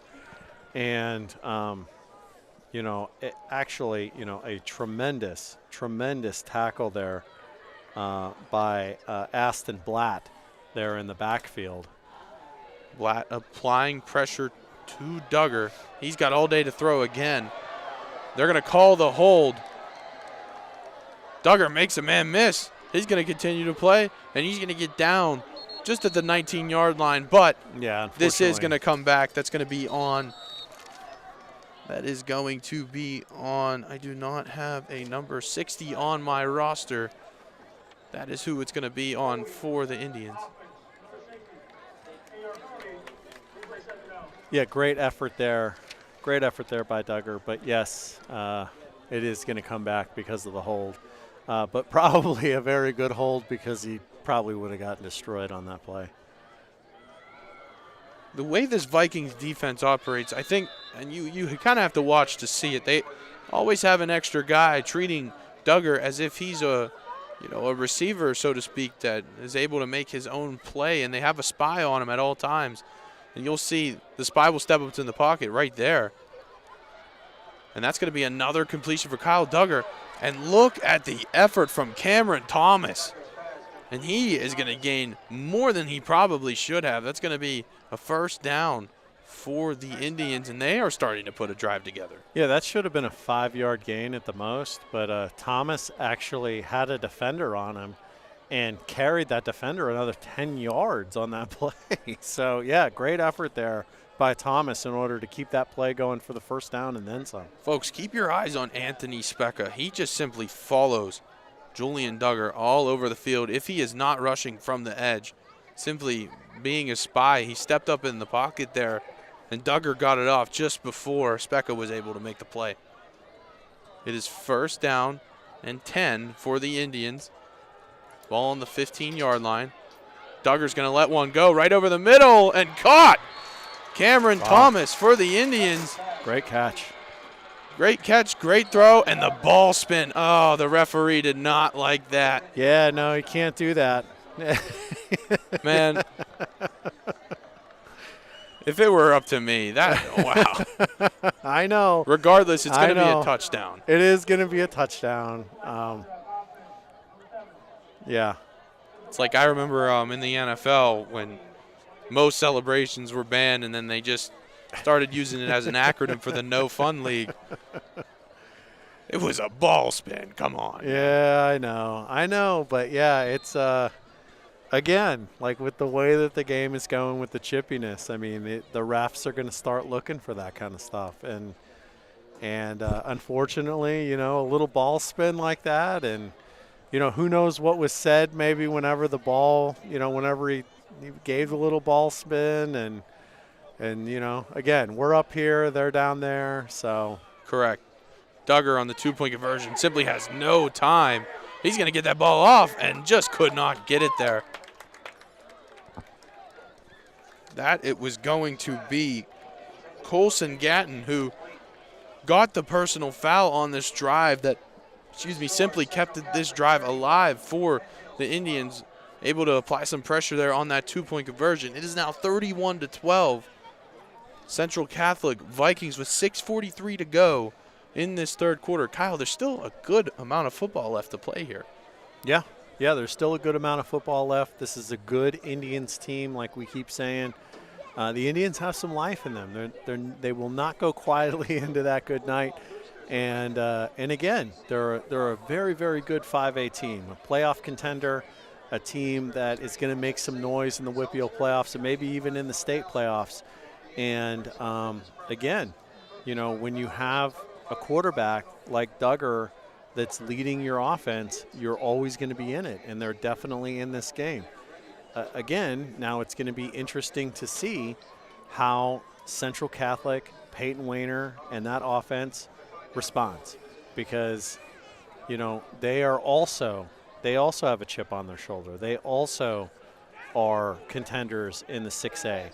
They also want to make a statement. They also are playoff contenders in the 6A and in the state. And they also want people to know that they are also not going to go quietly into this night. So it again, like, they could easily coast, and they could have easily come out here in the second half and probably put in, some second stringers and stuff like that. But they didn't. They came out here. They're still playing the starters, and I think we're about to see how they're going to respond, and I think they're going to respond in a big way.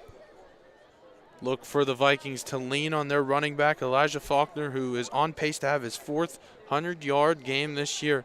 Also on this kickoff, folks, don't be surprised if Penn Hills tries to do something that the Vikings tried to do earlier on in the game. Maybe a little chip shot onside kick. We will see here. The Vikings playing very shallow on this return, as that is pretty much what it's going to be. It's a pooch kick, and good field positioning for the Vikings here on the return from Ashton Blatt, the sophomore.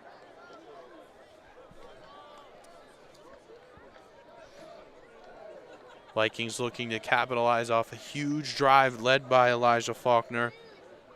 Last drive had a big touchdown. For those of you who did not catch it, there was not a guy within 10 yards of the man. He was just out of there.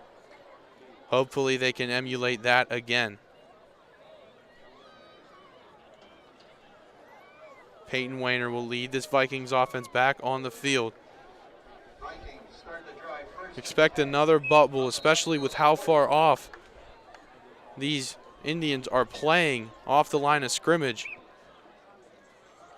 Wayner drops back, and there's that deep ball to Gonzalez. And did he did not bring it in.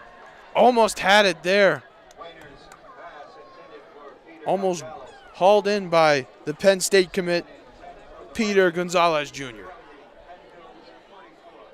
No, they keep trying that home run ball with a different person each time, and again, the timing is just a little bit off with each person. So it's interesting, but they still commit to throwing that ball, that home run ball each time. First down is definitely the best down to try that.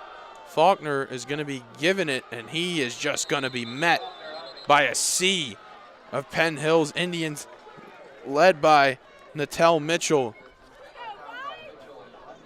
It is now 3rd and long for the Vikings, about 3rd and 11 on the Indians' 44-yard line. Watch out for Settles. Vernon Settles been all over the field tonight. Goes. Low snap. And Peyton Wayner is going to be stuffed. Yeah, I feel like if that snap wouldn't have been such a bad snap. Settles was on a go route here towards the end zone. I feel like that was the play.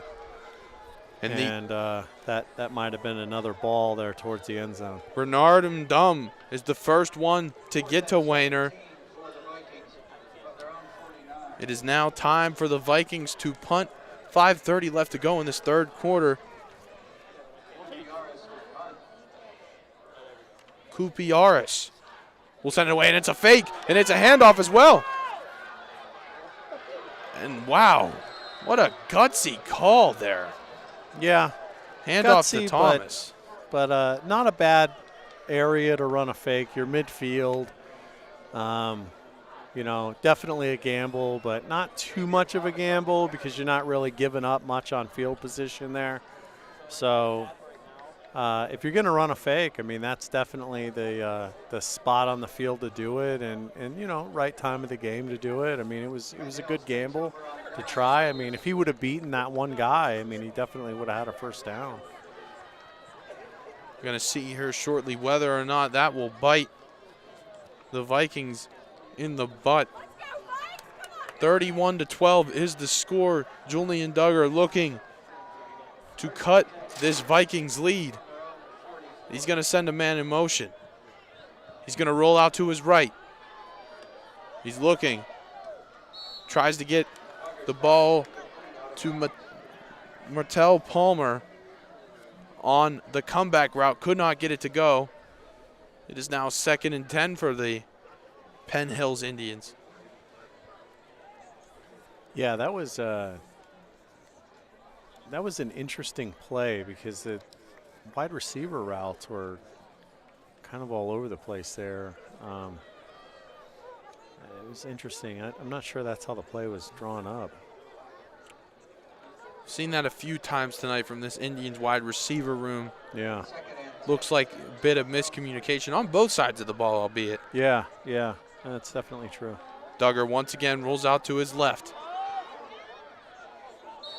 And there's now Vikings coaches trying to go after the ball there. They're attacking this right sideline. 2 plays in a row now. Has not really done anything, and Duggar seems to be a little bit upset at the play call. It's now 3rd down. Yeah. Again, like the way that play was drawn up was a little unusual. So I'm not for sure if it's the play call or if it's the receivers are running the right routes. But either way, there's frustration on this offense for sure. It's interesting as well because the Vikings defense is set up a little bit catered towards the outside. You'd figure maybe they would attack the inside a little bit, as it's just going to be a 3-man rush for the Vikings. Duggar running out of room, and he's going to heave a ball. He's got a man wide open, still couldn't get it to him, but there is a flag on the play. Holding there. It's going to be on number 50 back there. He was holding a man on the ground. I mean, it was blatantly obvious.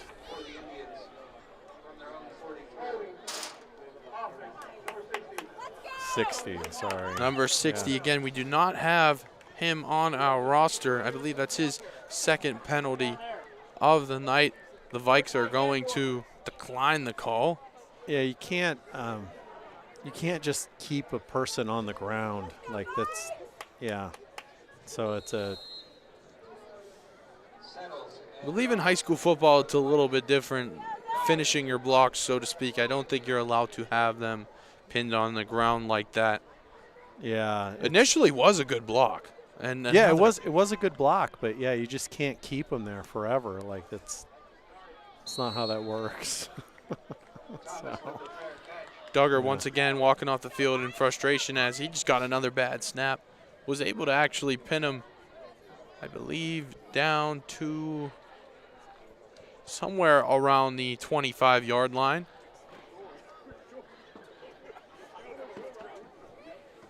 As I mentioned before, Kyle, it's a little interesting how the Penn Hills Indians haven't really looked to attack over the top on this Vikings defense, who, as I mentioned, try to get a wider look, so to speak. No, they've definitely been trying to attack the sidelines. The Vikings will rely on Elijah Faulkner again. He gains a few on that play. Gain of about 2. 2nd and 8. still in tempo despite being up 31-12. Yeah, they'll run this tempo the whole game. It's rare that they move away from this tempo unless they change quarterbacks. Penn Hills in a one high press look. Possibly a two, depending on whether or not Cameron Thomas will decide to drop back at safety. Has that nickel look. Bunch set for the Vikes. In empty look is Wayner. Ooh. Wayner, despite the hit, still gains a few yards. Going to be about 3rd and 4, excuse me, for the Vikes. Now this was a play that Faulkner broke big on the last time, was on a 3rd down. Possibly look for another draw again, despite the 4-receiver set.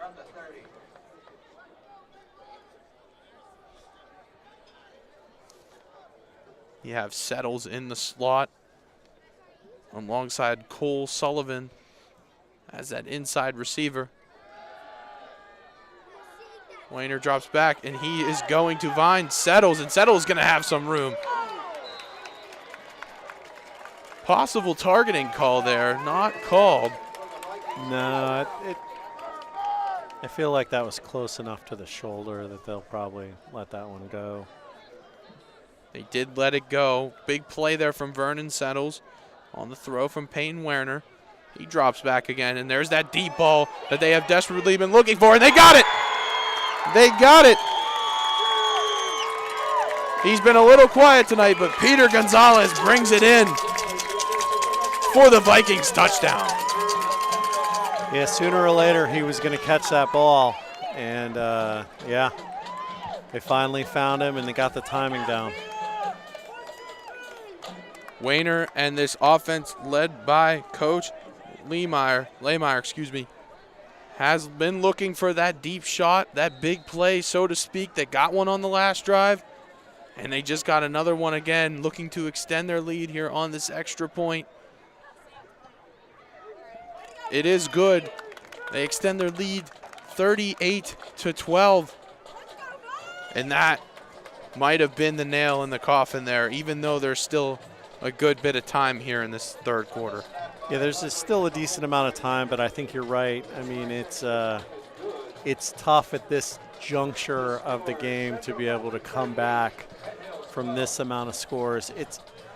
And again, I'm not, anything's possible in high school football, but especially when you have, an athlete like Duggar running your offense. But again, this Central Catholic defense has got a lot of really good players on it, and even if they were to start putting in 2nd and 3rd string players, it's a mountain to climb.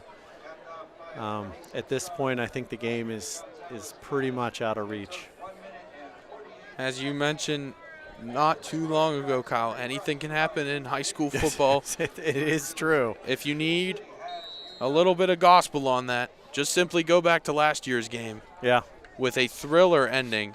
And for those of you who have never seen that ending, I would encourage you to go watch it because, man, it is incredible. Yeah, no, it's a great game. I mean, it goes down in the annals of WPIAL football. I mean, it really does. And there's a lot of great games. Absolutely. In WPIAL history. And last year's game will definitely go down in the annals of history. And that's why, again, this game this year is one that, everybody wanted to watch because of that game last year. And, this game, not as close. But last year's game, back and forth, and it was a great game, and came down to the wire. So yeah. Julian Duggar comes back on the field, looking to give this Indian offense a little bit of life. 4 receivers on the field for the Penn Hills Indians. Alongside him is Amir Key. Duggar drops back. He's going to step up in the pocket. He's going to make a man miss. Nope. Wrapped him up. Yeah. Great tackle there by Larry Moon. Yeah, great tackle because, again, like we've said, at 6'3", 205, and I think that he's bigger than I was just about to say that. I've stood next to him. I think he's bigger. I'm 6'2", 210 myself, and he's bigger than me. So I think he's bigger. But that's what he's listed as, and he's not an easy guy to bring down. So surely not an easy tackle. He can make you miss a few ways. Duggar with a one-step drop. He fires it over the middle to Martell Palmer. It's now 3rd and manageable for the Indians. 3rd and about 4 on their own 27-yard line. Yeah, this should be a manageable down for them. But again, the Central Catholic defense has been tenacious all game, and they're not going to make it easy for them. Has really answered that call. It's going to be a short pass to Natel Mitchell, and he's going to get a few yards there. And it's going to pick up a first down for the Indians, much needed first down to keep this Indians offense rolling and potentially keeping this game alive. I think if they score before the end of the quarter, that's what they would definitely need for sure. Yeah, oh yeah, that's what has to keep their hopes alive is a score by the end of this quarter for sure. Duggar in a single back set with Key. They finally give Key the ball, and he's going to gain about 5 yards on that carry. Despite his success throughout the year so far, had about 430 yards coming into this game, 7 touchdowns, hasn't had his name called a whole lot tonight. No, and Central Catholic has done a good job as far as, forcing him out of the game honestly through the other side of the ball, through offense. But again, he's had success running the ball. It's just, because of the offensive side on the other side, they've kind of abandoned that part of their offense, the Indians have. Duggar takes a one-step lead. It amazes me, his arm. Even though that was an incomplete pass, that was an amazing throw. They try to go back to Key again on that play. Somehow overthrown. It's going to be 3rd down and about 6. Yeah. It's like a 50-yard heave. That's crazy. One-step lead and boom. Yeah. Amazing what Julian Duggar can do. Excited to watch him play at Pitt, but for now, he is stuck in this Penn Hills game. He's going to roll out to the left, heaves one, and did he get in bounds?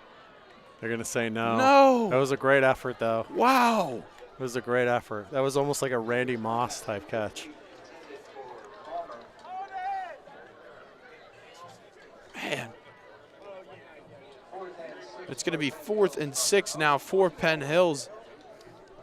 And almost brought in there by Cameron Thomas. He had the ball. He had the ball. Yeah, he tipped it around a few times so that nobody else could get it, and then he caught it, but it was out of bounds. Yeah. We'll say a football quote is he heard footsteps, so to speak. Yeah. Another low punt for Duggar, somehow gets it off. And that doesn't take a really favorable bounce for the Indians, and the Vikings are going to get the ball on about their own 29-yard line. Well, this is where the Vikings could really put the game away for good. If they score on this drive, it's over. The Indians don't really have a shot at all because this would really put the nail in the coffin for the game. Another big stop led by that Anthony Specca defense.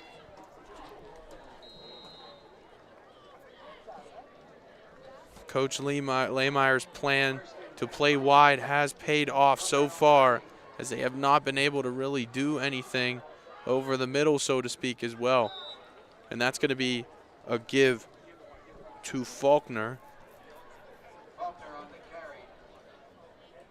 He's been pretty active tonight on the ground, had a huge touchdown just a quarter ago. Last play of the 3rd quarter. Wayner's going to step up. He's going to gain about 5 yards on the scramble. that will be the end of the third quarter.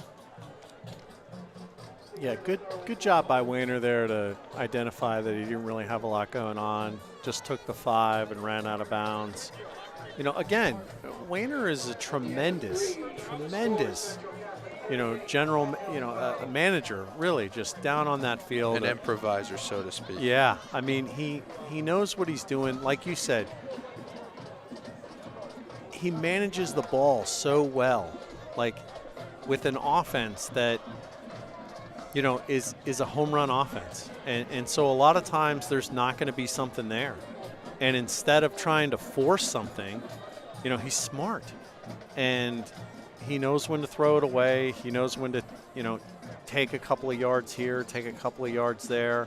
We've seen he uses his legs. He knows when to slide. He knows when to go out of bounds. He's a very, very smart football player. And, again, another guy that's a two-sport athlete, plays basketball, plays the same way. Very, very smart on the basketball court as well, doesn't turn over the ball a whole lot. And, he's not, he's not the feature guy like out on the basketball court like he is out here on the football field and everything. He's an all-around team player when he's on the court. But you can see his leadership out there when he's on the court, even though he's not the captain of the team or anything like that. You can tell that while he's out there, he's encouraging his teammates and everything. Like, the guy's just, he's out there. And it amazes me that, that there aren't more colleges out there that are trying to recruit him because, just his leadership skills alone, if I was a coach, I'd want him on my team. And that not only does the tape tell the story, the numbers do as well. Yes. Through his 3rd interception of the entire season tonight.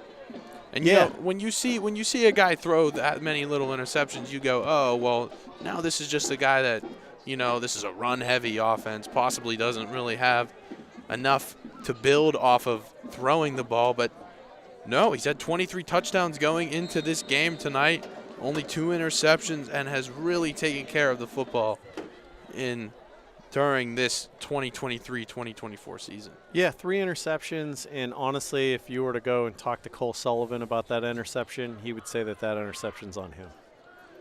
Wayner gets a bad snap there. Pocket collapses. He's going to step up, and he's going to continue to move, and that's a big first down there. It's the little things with him. You see that he waved off, I believe that was Peter Gonzalez Jr. to tell him, hey, get upfield. Yeah. Just to simply create space for himself. That was great improvisation there as Penn Hills rushes 5. They're going to give the ball to Faulkner. He's going to gain about 5.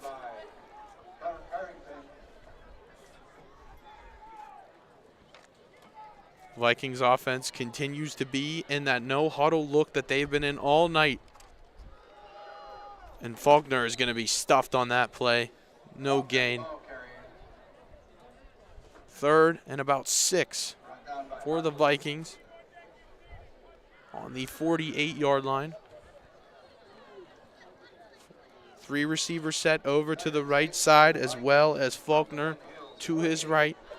Peter Wayner drops back, gets that ball off before he gets hit, and he does find Vernon Settles, and that is going to move the chains. Way to get that ball off Peyton Wayner. Yeah, Wayner, quick release there in order to get that out there, and good job by Settles in order to catch that, and get the first down. And look out for Settles here. Oh. Flag on the play. And that is going to be a false start. That's too bad. I believe they called it on the center, actually. Yeah. It's going to be Sam Brackney, the junior offensive lineman. Motion is Sullivan. Wainer looked for him, and he has him. Did he get under that ball? He did. Cole Sullivan just got under that ball, and the Vikings continue to move. Gain of about 7, 8 on that play. Gain of 13 on the play. First and 10 Vikings from the Penn Hills. 34. I don't know what the PA announcer is seeing, but he definitely didn't gain 13 yards on that play.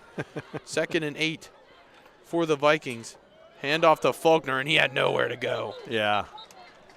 The Penn Hills had it looks like the entire line had a beat on that ball. There was a lot of Indians in the backfield on that one. Led by Jameer Ellis and a swarm of Indians. It's now 3rd and about 4 for the Vikes. From the 36. Sullivan in the backfield as well, alongside Wainer and Faulkner.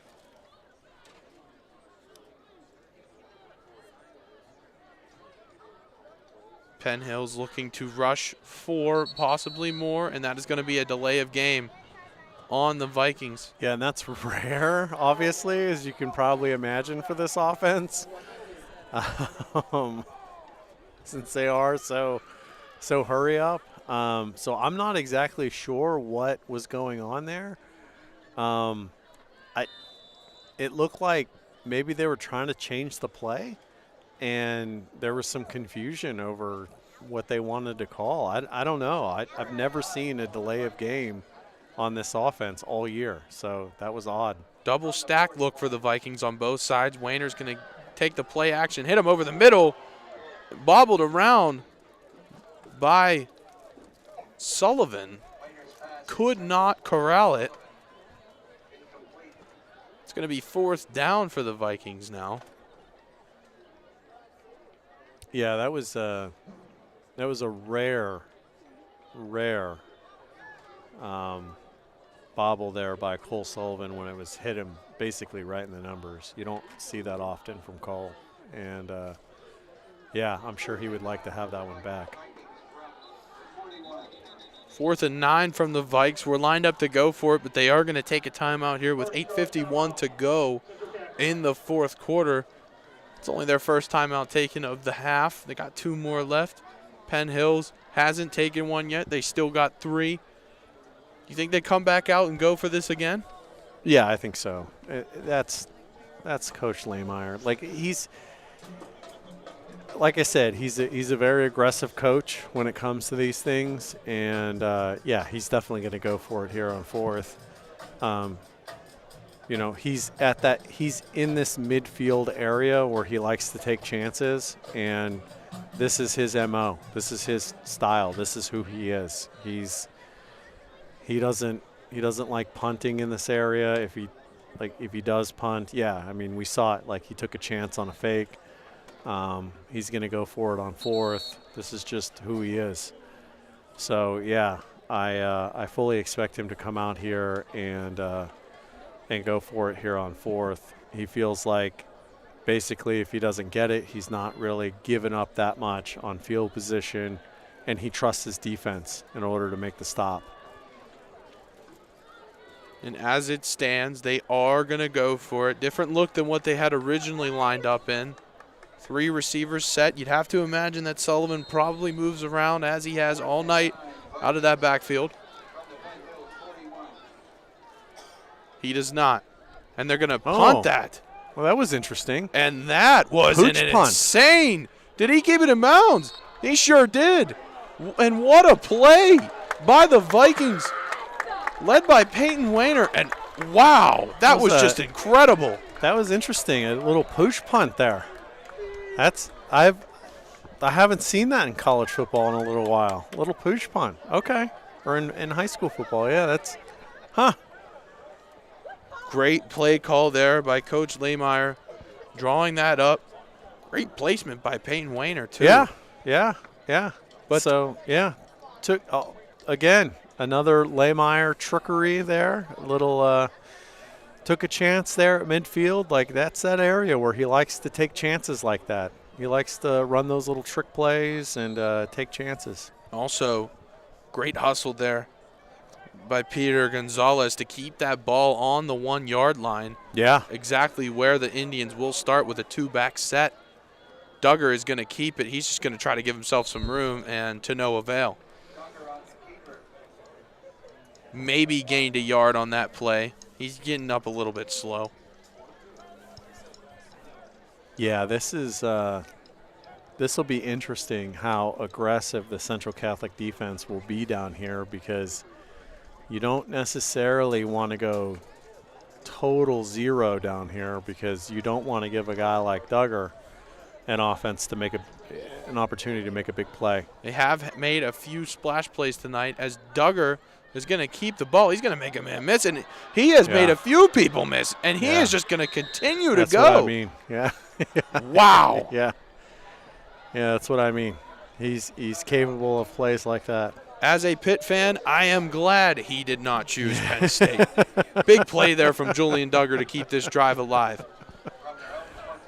Yeah.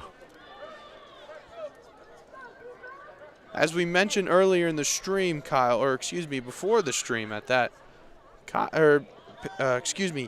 Julian actually was recruited as a athlete, more so a quarterback, as he's going to look to make a play. And there it is again, just the escapability from Duggar, and he's got grass to the 45, to the 40, knocked out of bounds at the 39-yard line. Big play there from Julian Duggar. Yeah, there were a number of schools, a number of Power 5 schools that actually recruited Julian Duggar as an athlete for their football program. And, he had offers. It wasn't like, there were only so many schools that reached out to him. There were a lot of schools that reached out to him that wanted to bring him on as an athlete recruit for their football program. But he chose Pitt because Pitt guaranteed him that he would come in as a quarterback candidate for their Pitt program. Narduzzi promised him that, so that's why he chose Pitt. And he loses the ball, and he's just going to fall on it. That's a smart move. Probably avoids what would have been a nasty play, so to speak. But from what we've seen just these past two plays, I wouldn't have been surprised if he would have made 3 or 4 people miss and, I don't know, gain like 25 yards or something. Definitely. But, yeah, so definitely it's not for lack of offers. It was, Julian Duggar has his heart set on playing quarterback, and he wanted to make sure that he was going to go to a program that gave him that opportunity. So that's why he chose the Pitt Panthers. Duggar in a completely vertical set. He's looking downfield. He is going to throw that ball out of bounds, but not out of bounds enough, as Xavier Thomas, the junior, almost made a play on that ball. Yeah, excellent effort there by Thomas to try to come up with that. He had a beat on it, and even though Duggar was trying to heave it out of the way of anybody, Thomas trying to reel that in. 3rd and long for the Indians. Trailing by a very marginal amount. He's going to drop back. He's going to let it go, and no good from Julian Duggar, targeting Martell Palmer on that play. Yeah, that's unfortunate. I really feel like, I hate to say this, but I don't think Palmer expected that ball to come to him. And had he did, I really feel like that would have been a great play. I think he turned around and he didn't expect that ball. They're going to keep the offensive personnel out with Julian Duggar. We know that he's been punting all night. This time he's not so far deep, so he's definitely going to throw the ball. I think you have to at this point. 4th and long. Vikings send 3. Pocket started to collapse, and it did enough. Yeah. Grady Papa on the tackle. tracking down Julian Duggar, and that's going to be a turnover on downs. And the Vikings get the ball back once again, and you have to wonder, do the Vikings send out that first group again? Yeah, that's tough to say, and that's a tough break there for Duggar, who takes off his helmet and walks over to the sideline. I feel like he's very frustrated because he's put in a lot of work in this game, and I feel like he's obviously very frustrated. I gotta wonder at this point, do you even bring back out Julian Duggar if you're the Indians? Because even if you get the ball back, you know, this game is kind of pretty much out of reach for them. And taking hits like that are not good for your quarterback whenever you got 5A playoff championships on the line later on in the season here. And again, yeah, we just talked about, you know, if you're Central Catholic, you get the ball back right now. You're up 38-12. I think at this point, yeah, I think you start putting in some second string guys. And, you know, there's a term that's used all the time in football, you know, we talk about garbage time, but in high school and in college, I always hate that term because, you know, maybe in professional football, you might call it that because everybody gets paid to play and stuff like that. But in high school and in college, it's never really garbage time because a lot of these guys are your future, you know, when you talk about underclassmen and stuff like that. So putting these guys in now, you know, and they play against, you know, other guys late in the game and stuff like that, that these are kids that are going to play, you know, potentially as your starters, you know, later in the season, you know, next year, so on and so forth. So it's really experience for them. So, you know, you hope that you get to see more of those kids get to play and stuff like that. Peyton Werner is still on the field, as well as Eli Faulkner. Yeah, that's interesting. Seems to be the whole first group is still on the field as Peter Gonzalez got it. And he's going to gain about 8 on that play. 8 or 9 on the bubble. Second and short for the Vikes, still in that no-huddle offense. I love it. The give to Faulkner. He gets just enough. Wait. Oh, sorry. I can't see from all the way up here. It looks like the ref by the linesman was pointing towards for a Penn Hills ball, but he's just simply waving him on for the first down. And we got an injury timeout on the field. A down Indian there. Yeah, I gotta wonder if part of this though is you know, at the beginning of the year, for the first 5 games, you know, the starters really only played half games because they were up by so much in those games. And I gotta wonder if perhaps the coaching staff felt like maybe that was the reason for, you know, why they didn't play so well in the last 2 games. And possibly they felt like, you know, maybe this is the reason why they're playing them all this game, is that, look, you know, maybe we did them a disservice by taking them out of the games early, maybe not playing them enough, so on and so forth. I don't know. It is interesting that they're keeping them in the game here with 6 minutes left. I mean, they have a pretty commanding lead. Again, you know, it's not really for me to question like the coaching staff or anything like that. You know, but again, you know, they did take them out. You know, essentially it was like the second half was pretty much, you know, the second team would come out and you know, play for the first 4 or 5 games of the season. But it seems like, you know, this game they're not going to do that. They're going to play starters, and you know, maybe the coaching staff are making a statement, or maybe the kids are. Maybe the kids decided this. Faulkner is going to take the handoff. Cut it to about 4-yard gain there. I think acclimation is key for going on long winning streaks, as they are used to Central Catholic as Faulkner takes a cut inside. He's going to bounce back out to the outside. He's going to pick up a first down there. Good run by Eli Faulkner. Yeah, excellent run there by Faulkner. And he started a little bit slow, for the game, but I would think that he's probably up in and around that 75-yard mark here. I would have to say the 100-yard mark at this point. If this call stands, there is a flag on the field. Yeah, I'm going to say that that's probably coming back. I actually, if I saw correctly, I do believe Peyton Wayner got hit a little late there. I don't think this is going to come back. I do believe this is going to be a personal foul on Tajon Bandy. Oh, yeah, look at that. Yeah, the heck to 75-yard mark. I would say he's well over that 100-yard mark for the 4th consecutive game for the Vikings is Elijah Faulkner.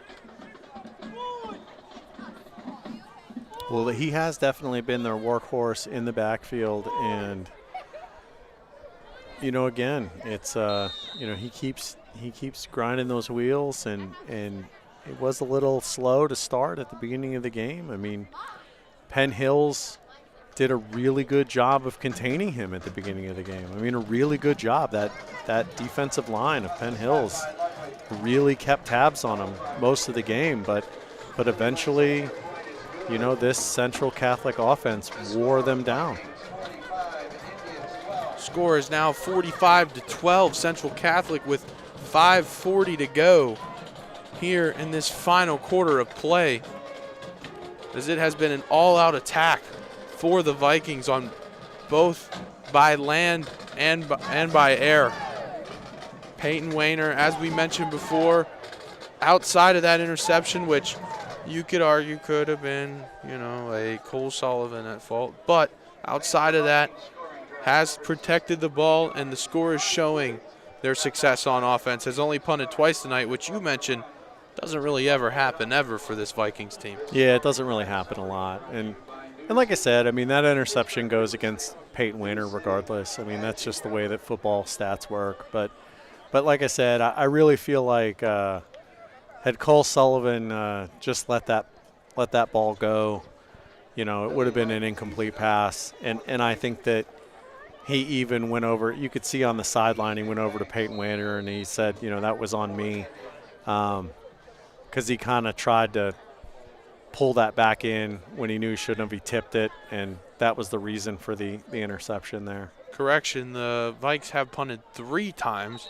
I did forget about the Peyton Wayner pooch punt. Yes. Which, by the way, yes, was phenomenal. Could have argued that was probably the most successful play out of any play that's been ran tonight, and we've seen a lot of flat splash plays from the likes of Peter Gonzalez, Faulkner on a big run, and it took some time for those plays to develop because this Viking squad was looking for those plays, as they always do. Yeah, and finally they got it to go on the Faulkner run, and then the drive after, big touchdown there to Peter Gonzalez. We've talked about a lot of highlight plays for Julian Duggar, but there's a lot of highlight plays here from Peyton Wayner tonight too, and that was definitely one of them. That was an amazing punt. Duggar's still in the game. They're going to hand the ball off to Amir Keys. You could start seeing these second string guys work in the game for the Vikes. The linebacker room has completely swapped, so to speak. Roman Thompson on the field to replace Anthony Specca.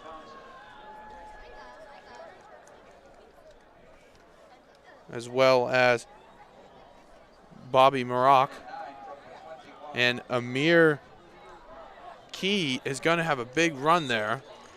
It's unfortunate, they really couldn't get that run game going early on because as we've seen from this Penn Hill squad throughout the season, they have had success on the ground. Yeah. Oh, absolutely. Again, I think that their ground success is something that I think that they should have stuck with earlier in the game. But, unfortunately, they got behind, really quick early. And I understand why they had to, move to the pass early on. But I really think that if they would have stuck with the ground game earlier on, I think they would have had more success in this game. Pittsburgh commit Julian Duggar still on the field. Amir Key with a great cut there behind the line of scrimmage. He's going to gain about 4 with 4:23 left to go in this final quarter of play. Still some starters out there from the Vikes. We've seen the likes of Vermin Settles, who has been all over the field on both sides of the ball tonight. Probably caught 10 bubble screens and made a lot out of those bubble screens. Yeah. And also has had a few big plays on defense as well. A pass breakup that could have probably been an interception, but nonetheless did avoid a big play. And it appears that the Indians are just going to try to run this one out. They give the ball again to Keys. He's going to gain just enough to move the sticks. Clock ticks down to 3:35. Yeah, I think the strategy here for the Indians is not just to it's to run the clock, but it's also to, you know, keep Julian Duggar from getting thumped behind the line also. I'm surprised he is still in the game. Yeah. They're going to hand that one off to Natel Mitchell, who's had a pretty sneaky night tonight, has played okay. Yeah. Couple big plays on offense. As I mentioned before, he is listed as a running back, but has been a viable option, so to speak, for Julian Duggar throughout the season, averaging about 65 to 70 total yards a game on the ground and receiving as they continue to get in that two-back set. Vikings in a too-high look.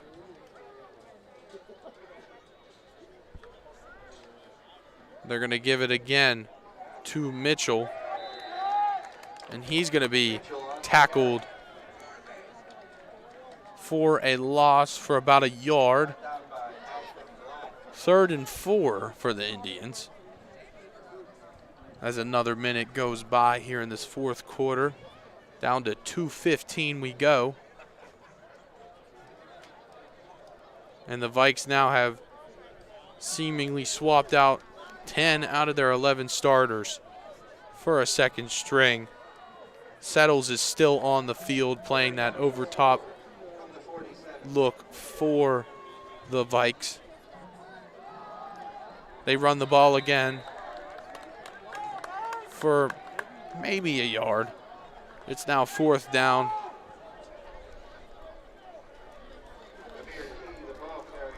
Amir Key probably wishes he would have got a few more opportunities tonight, as when he has gotten the ball, he's made some plays, had a pretty big catch that led to a touchdown earlier on in the game as the Indians come out and that two-back look once again. Yeah. Gonna let the play clock run down to 9. That's gonna be a different running back this time. That's Larry, excuse me, nope, you play for Central Catholic. Tajon Bandy, who did have a touchdown earlier in the game off of a Julian Duggar throw. Flag on the play here. Come on. They're going to talk about it.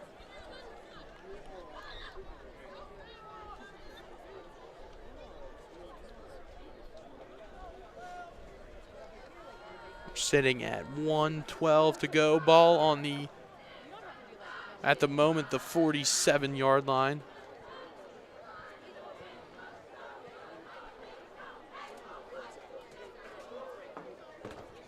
Still talking over the potential call. Let's hear it.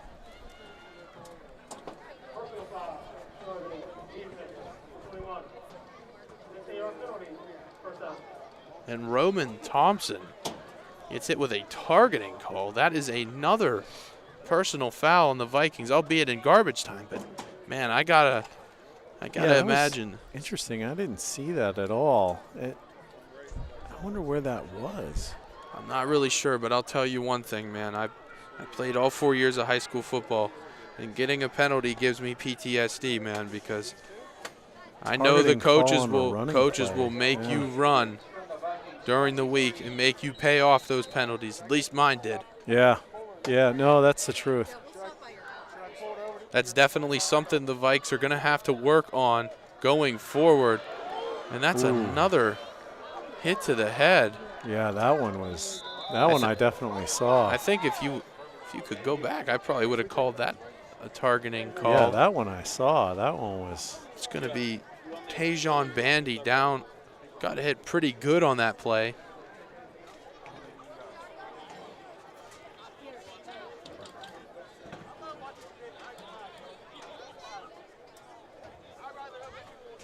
And I think the big thing between a 5A and a 6A school, Kyle, if you could see right now the difference in size between these rosters, Sure. I just noticed this.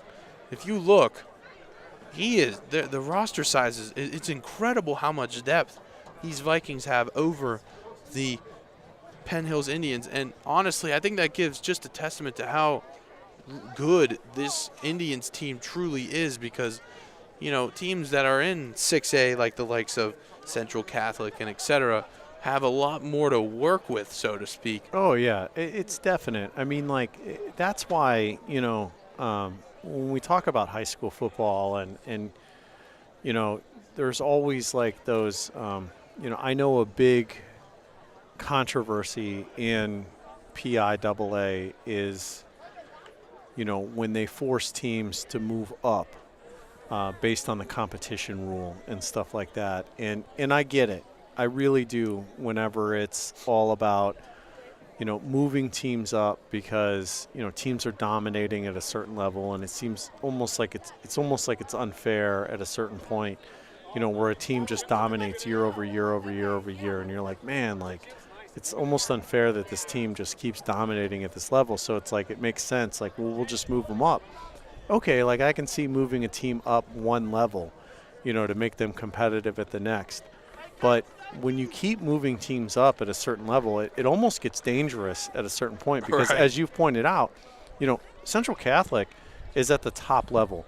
And there's probably 100 players, you know, at total on the Central Catholic team. And then a team that's at a 5A level, which is just one level lower, you know, they have half the roster. Right.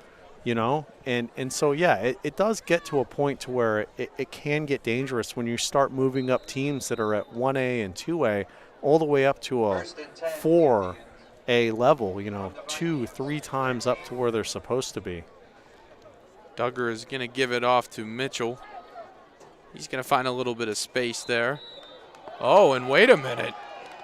They're going to plead their case that they got the ball there. He's going to say he was down. Yeah, the official quashed that right away.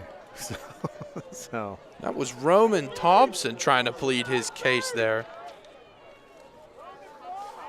I don't know, from our angle, I think it's kind of hard to argue that he wasn't down, but again, the refs are on the field. Yeah. We are not. Yep. And the Indians may look to get some garbage points here with just 30 seconds left to go. Yeah. Here in the fourth quarter, Duggar's going to take the snap. He's going to hand it off to, I believe that's a new number for us. That is, sorry, I'm looking at the wrong roster here. I do not have a number 29 on my roster. And there is a Vike down on the field. I believe that is Ashton Blatt. Yeah.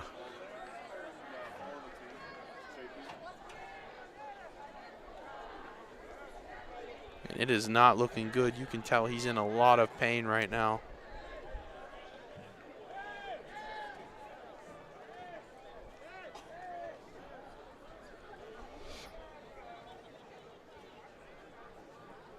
Man, that is rough. With just 9 seconds left to go, that probably would have been the last play of the game. And they, oh man, that might be bad. I think they're waving on the stretcher right away. And that is just rough for Ashton Blatt, who has had a phenomenal game tonight with this Viking squad. Yeah, Ashton Blatt actually had a very good hit on on Duggar earlier in the game, and what I mean by that is that he didn't have the sack, but he hurried Duggar, and he hit him in the backfield, and he actually could have laid a very tremendous hit on him, like, you know, a punishing hit, but instead he kind of took the side route to him, and he took him down a softer way than just laying it into him and crushing him. And you can tell when a player does that he has a lot more respect for the game and obviously for the player and everything else, and that shows a lot of character, you know, when a player does that, because he definitely could have laid into him because he had the blind side of him, and instead of just really laying it to him and giving it to him, he did it the right way, and that says a lot about his character as a person and as a player. So I really hope that they're bringing out the card for him and everything like that, and I really hope that it's not as serious as it looks, that they're just being precautionary here.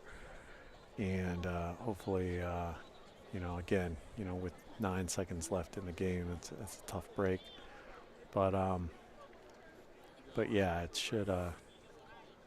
Hopefully he's okay. But yeah, he did go down there in a hurry. Folks, we're going to step away. We'll come back to the last 9 seconds of the game here and just shortly.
back from our mini break as Anthony Blatt is now dealing with a very apparent knee injury and is being carted off the field as we speak. His teammates went in to comfort him after that. And, you know, that really does suck. And our prayers go out to, Ashton Blatt. My fault. Ashton Blatt.